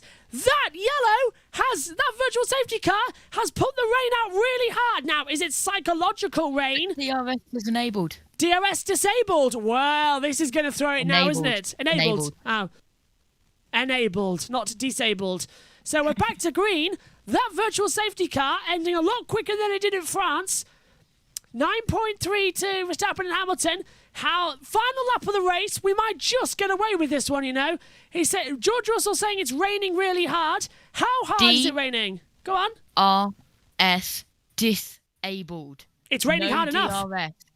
It's raining hard enough for the DRS to be disabled. Down towards the start-finish line. Sergio Perez trying to pass. We'll keep in front, actually, of Charles Leclerc. Leclerc's just behind him. We're watching the wrong Red Bull direction. We want to be watching Verstappen, not Perez. What is the TV direction going on about again? Get off this one. It's not the right one. It's really raining. And look at this. Look at this. Verstappen's gone wide. The gap's down to 8.7. Verstappen's gone wide. And Hamilton's closing him down. And at a 10th per corner. Verstappen went off the track. That's what's caused the problem. This is insane, Josh. Tom Dillon on the Discord just said, FFS. I clicked on Josh's stream on USRN2 and didn't realise my Go was significantly behind when Bottas virtual safety car in the rain. Tom, you should have joined us in the box today. I'll love to have you on occasionally, but here we go again then. He was 63 points coming into this race. He's going to leave here over 70. The championship has completely opened up for him. For the 28th time in Formula 1, Max Verstappen wins the Hungarian Grand Prix. He takes his 28th career win, and with it, he will win his 9th victory of the season. He matches Sebastian Vettel for the most wins in one season. Lewis Hamilton finishes second. George Russell finishes third from pole. And it's Sainz fourth, with Perez fifth and Leclerc sixth. It is the same 1, 2, 3 from 7 days ago. And it's Max Verstappen who is just dominating the 2022 season. Oh, what a race. I'm just catching my breath there. And, what a race. Unfortunate day for, let's have Verstappen. What a drive. What a way to finish the first half of the year. P10 to P1. Fantastic. Yes! Wow, what a race. I think we stayed calm and we won it. Unbelievable, Max. That is right up there with your best. Unbelievable. Fantastic. Amazing result. Well, who would have thought when we woke up that we were going to win the race? Unbelievable. Best way to go to the summer break, and it doesn't feel anything like summer today, I tell you. Yeah, I think we need to see the sun a bit. Wow. Yeah, well, that's a fantastic run there, as well as Max Verstappen has been awarded the Driver of the Day award as well. 34% of the vote. Let's have Lewis Hamilton finishing in second. Ahead of his teammate Lance He's got the fastest lap of the race, though, a 1:21.386, Lewis Hamilton as well. Let's hear from Lewis now. This season. Nice work, Lewis. That's P2, mate, and fastest lap. Great work, lads. Great work. What a result for the team. So happy for you all and so grateful to you all. Let's keep pushing. This is super positive. Great recovery this weekend, mate. I think we would have had the pace to win if we hadn't had that DRS issue. Which cost him a chance. And that's too loud even for me to hear on the back chat as well. This is good then, Josh, for Mercedes. They're back in for it, but this is looking very treacherous as well. Should we hear from George Russell? He finished in third.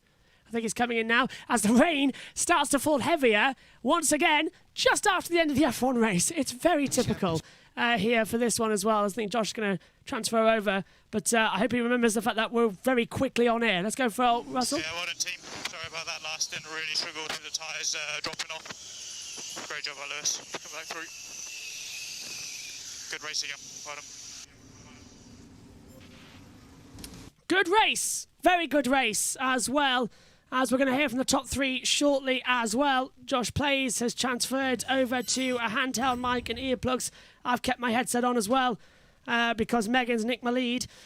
So I may as well. But what a race, Josh. What a fantastic one to go into the summer break.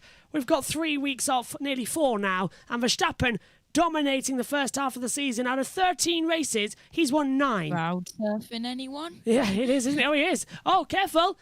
That's not allowed. You're not allowed out of Parc Fermé. You're not allowed out of Parc Fermé. It's a rule, and he's just broken it. That's going to be a penalty. He's got to get back in. He's gone out of Parc Fermé. You're not allowed. So that might be a penalty for Verstappen before he was even weighed as well, because that now interferes with it. Bad. Yeah. That's not allowed. That's stupid from Max. Good. Really stupid, because they could have slipped anything into the race, you see. Extra weight, anything. So, look, he's taken over now, as Hamilton now, after he gets weighed, goes to celebrate, because that's okay. Lewis is now effectively not in Parc Fermé because he's already been weighed. So, Max jumped over and went over before he was weighed. That's not allowed. So, there might be a slap on the wrist, hopefully. Yeah, they might search him. Honestly, this happened once in the 70s. No, not 70s, sorry. In the late 90s, a driver who finished third jumped over the fence with his team. They put weights in his race suit, and the FIA strip searched him straight after the podium because the TV broadcast caught him. Let's hear from Verstappen. With Russell. Just a lot of thanks down there as well, and a lot of support going through. As Gwenwyn says, not as Ferrari supporter, but their strats are painful. And she also says Muppet of the Week is Ferrari. Yeah, massive own goal there. Massive own goal. Are you listening to what Megan and Dad are saying in Formula E? What's happening over there? Yeah, I've got Megan. Oh, and they are using team radios, which is good. Ah, brill. Yeah, now that I've told them how to do it, they can find out. Megan's also a lot better. Okay, let's hear then from the top three with David Coulthard while I nip in to the commentary box. Our race winner, David Coulthard. He's not the race winner. He's asking the questions. He's with Max Verstappen. Max Verstappen, I did not expect to be interviewing you here as the winner of the Hungarian Grand Prix. Could you have believed it this morning? Not really. I was, of course, hoping that I could get close to a podium, but very tricky conditions out there. But I think we had a really good strategy. You know, we were really reactive and always pitting at the right time. I think we had some good outlaps, and then at the end, even with a 360, we won the race. So. Tell us about that. Coming out of the second last corner, we heard you on the radio saying that you just lost the rear. Tires should have been warm by that point. Yeah, so I was struggling a bit with the shifts and the clutch, and we had to change a few things around that to not basically burn the clutch, and that costed a bit of performance, and I think that caught me out of that corner. But yeah, luckily could do a 360, so I only lost one spot. Some good hard racing out there. A lot of respect in this championship. Yeah, it was very good. With a lot of, I was battling a lot of guys, so it was a lot of fun out there. Down the inside, we're just seeing behind you here with Charles. His speed with the DRS just made it your corner. He was on those hard tires, and yeah, he was struggling on the hard tires. So we had a good run out of the. It's heating up the rear tires. Yeah, spinning and winning's acceptable. That could have been a painful experience otherwise. Yeah, it was a crazy race, and of course, very happy that we won it. Well, Max, we know we're on the summer break now. I believe the Dutch are keen on camping. Are you going to be taking a caravan for a couple of weeks? I mean, that's what a normal Dutch would do, right? So maybe I should get back to it. Okay, well, enjoy the summer break. Enjoy the victory. Max Verstappen with David Lewis Coulthard Hamilton. and Lewis Hamilton. What a drive. This circuit has been very kind to you. Your first victory was here. That's your 11th podium. Where did the speed come from in the second half of that race? Honestly, I don't know. I was definitely struggling at the beginning of the race and wasn't sure whether I'd be able to catch the guys up. But bit by bit, got a bit more comfortable with the balance. Had a really good start as well. I really want to acknowledge my team who have continued to push, never give up through this tough year that we've had so far. For us to be on the podium, both cars to be on the podium twice is pretty special for us. And really unlucky for George today. You know, the other guys still have a bit of an edge, but we're clearly closing the gap. And this is just an amazing way to go into the break, knowing that we have this performance. Hopefully, we'll bring some more into the second part of the season and start fighting with the guys up front. Is it significant that the cooler conditions of qualifying and the cooler conditions of the race came into a window for the Mercedes car? I definitely think being a little bit cooler, it seemed to work a little bit better for us. I can't tell you exactly why, but grateful for it. I was hoping it was going to rain at the end so I could challenge Max, but we ran out of laps. So would have been a bit of a better qualifying. If the DRS was okay yesterday, we would have been in the run for the win. So, but either way, 2 seconds in a row, I'm really, really happy. So huge thank you to the fans for all the amazing support. Enjoy your summer. Bless you guys. Lewis, I can't help but notice your suit is torn just near your elbow. Have you been in the wars in your cockpit? That's probably just banging against the side of the cockpit. I never seen that before. I've never seen that before. My arm's okay, so. Good stuff. Anything you're going to be doing specifically in the summer break? Of course, yeah, just training, refocusing, recentered, and making sure we come back strong in this second half. Lewis, congratulations. And now, in third, and finally, Carlos Sainz. our pole sitter from yesterday. The dream didn't quite become a reality, George, but that's still a solid result on the podium. For 30 laps, you led that Grand Prix. Yeah, it was a mistake, George when it started Russell. spitting at the beginning, we was on for soft tyres. I thought we were on, and we obviously made a really strong start. It was a good first stint, and then towards the end on the mediums, and the rain started to come down, really struggled and losing a bit of temperature. But again, amazing job by the team. Pole position yesterday, double podium. We're definitely making progress, so I'm really proud of the work everybody's done. Yeah, there just wasn't enough pace there in the latter stages on the tyres. Anything else you feel you could have improved on personally during that Grand Prix? Yeah, I'm sure there's a lot I'll look over and could have done better. It was challenging to manage the tyres. Obviously, we pitted quite early on both stints, so you're trying to eke the tyre out until the end, but trying to push as fast as possible at the same time. So a bit of a challenging position to be in, but nevertheless, pleased to come away with a podium. Next Grand Prix is 28th of August. You've got a few weeks off.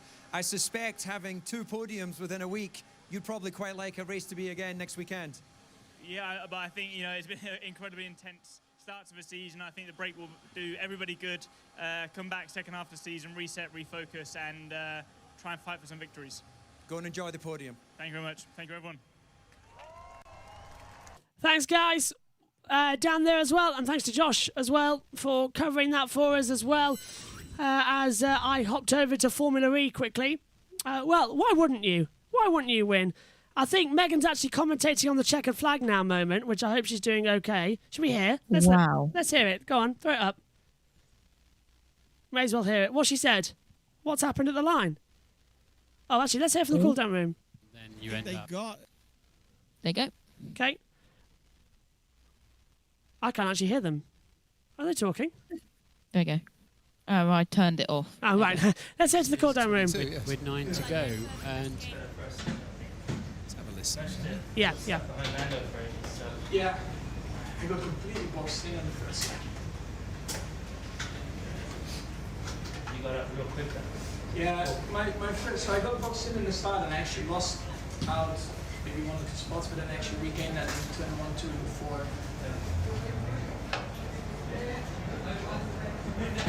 He was quite quick in the medium, huh? Yeah. Yeah, the Rosini was really good. We were last in on the hard just now.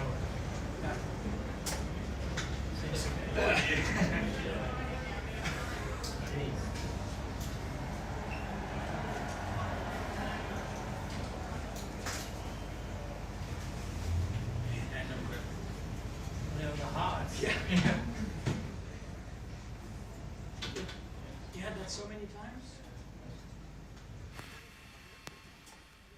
Well, those three shared the podium last week.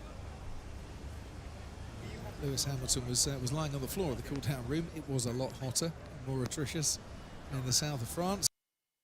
And all of the fans running onto the track there. Oh my, all the fans really are running on the circuit, aren't they? As to try and get to the podium in time. As that's it, I'm done double stinting now. I'm not going to run over from one combox to another. We've done that. I just sort of tell them because they were worried about the hitting 0%, but everyone did coast to the line, so they're all okay.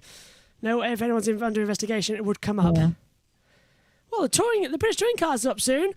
Myself and Josh will be commentating on that shortly, and I think we might... Yeah, go on. Race 3 live, it looks like. Yeah. And we're getting ready for the podium now. Here we are.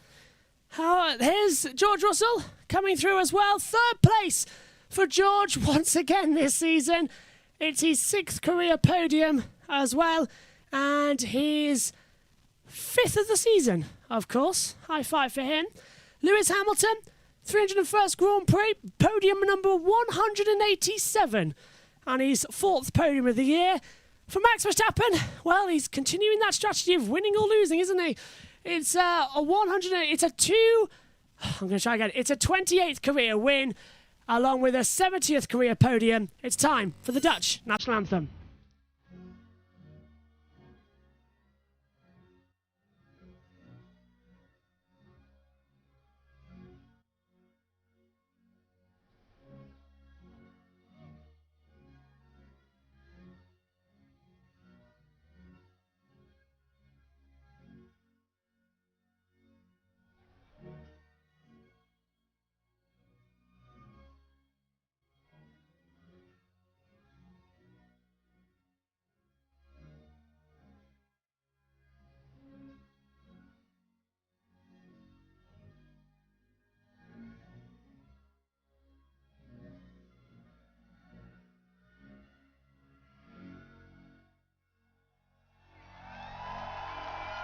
And now, the Austrian national anthem.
What a race! We've done it, as me and Josh were just discussing off the podium there as well.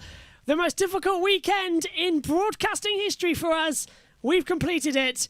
It's Max Verstappen who wins the Hungarian Grand Prix. I know those of you on USRN have just been listening to me and Josh in this one, but you've got the NASCAR Cup Series race at the Brickyard 400 later on. They've been working like mad all weekend. We've covered 7 series, and we've still got 2 touring car races to do, but that should be really, really easy to do as well. I mean, just need that easiness. Well, thanks to Megan Birch and Ian Birch as well for such a great weekend as well. Constructors' Trophy go to Red Bull. It is their 81st career victory. For Lewis Hamilton, as I said, podium number 187 of his career. In his 301st Grand Prix start, there's one of the influencers who I've got no idea who he is and I'm bored of already. Here's George Russell, though. Mr. Saturday, Mr. Consistent once again. Every race he's finished this year inside the top 5. That's Mr. Consistent. And now it's champagne time. Sorry we can't play Carmen, but that's because I got Josh on as well. Tell you what, Josh, what a race. Let's quickly go through the results. It's Verstappen who takes victory with Lewis Hamilton second.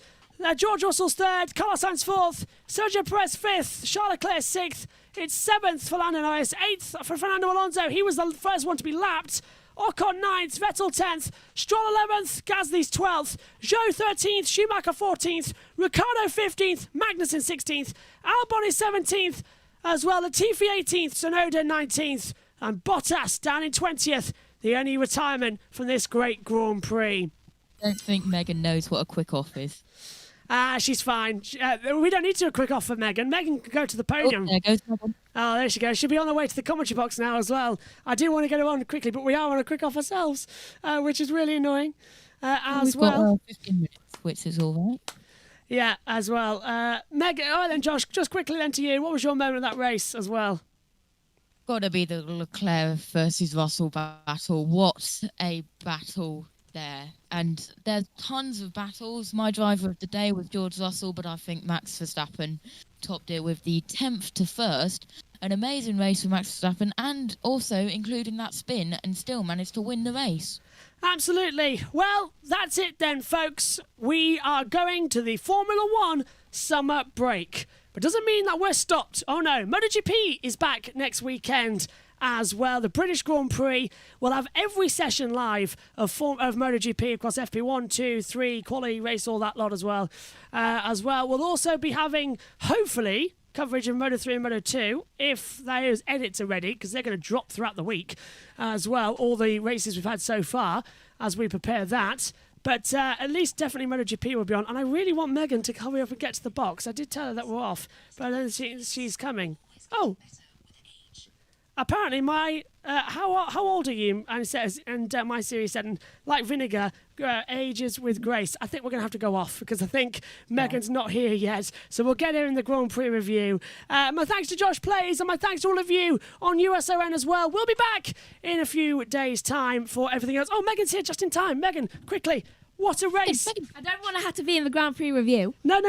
Quickly, what a race. It was a very good race. Absolutely fantastic. From what I saw of it. We just want to say live on air, thank you for covering qualifying yesterday. Thank you for everything this weekend. You're welcome. You're relieved, Megan. Yay! I can go and sleep. Well done, Megs. Honestly, thank you. Well done. And it was a great race and everyone was loving your commentary. So well done, Megs. Good. Me and Dad are a very good team, I've learned. What a broadcast, Megan. We're getting very much better with it. Josh is saying what a broadcast. And I couldn't agree more. Thanks, Megs. You can go now. And me and Josh will be back in 15 minutes' time for the action as well from British Touring Cars over on the YouTube channel. For everyone else, though, thanks for your company. Max Verstappen looks unstoppable, but the second half of the season is coming. It all starts with a triple header. We go to Belgium, then to the Netherlands, then we go over to Monza, then it's Singapore, Japan, United States, Mexico, Brazil, and then it's all rounding out in Abu Dhabi. Thanks for your company. See you later, Josh. See you later, everybody. Bye for now.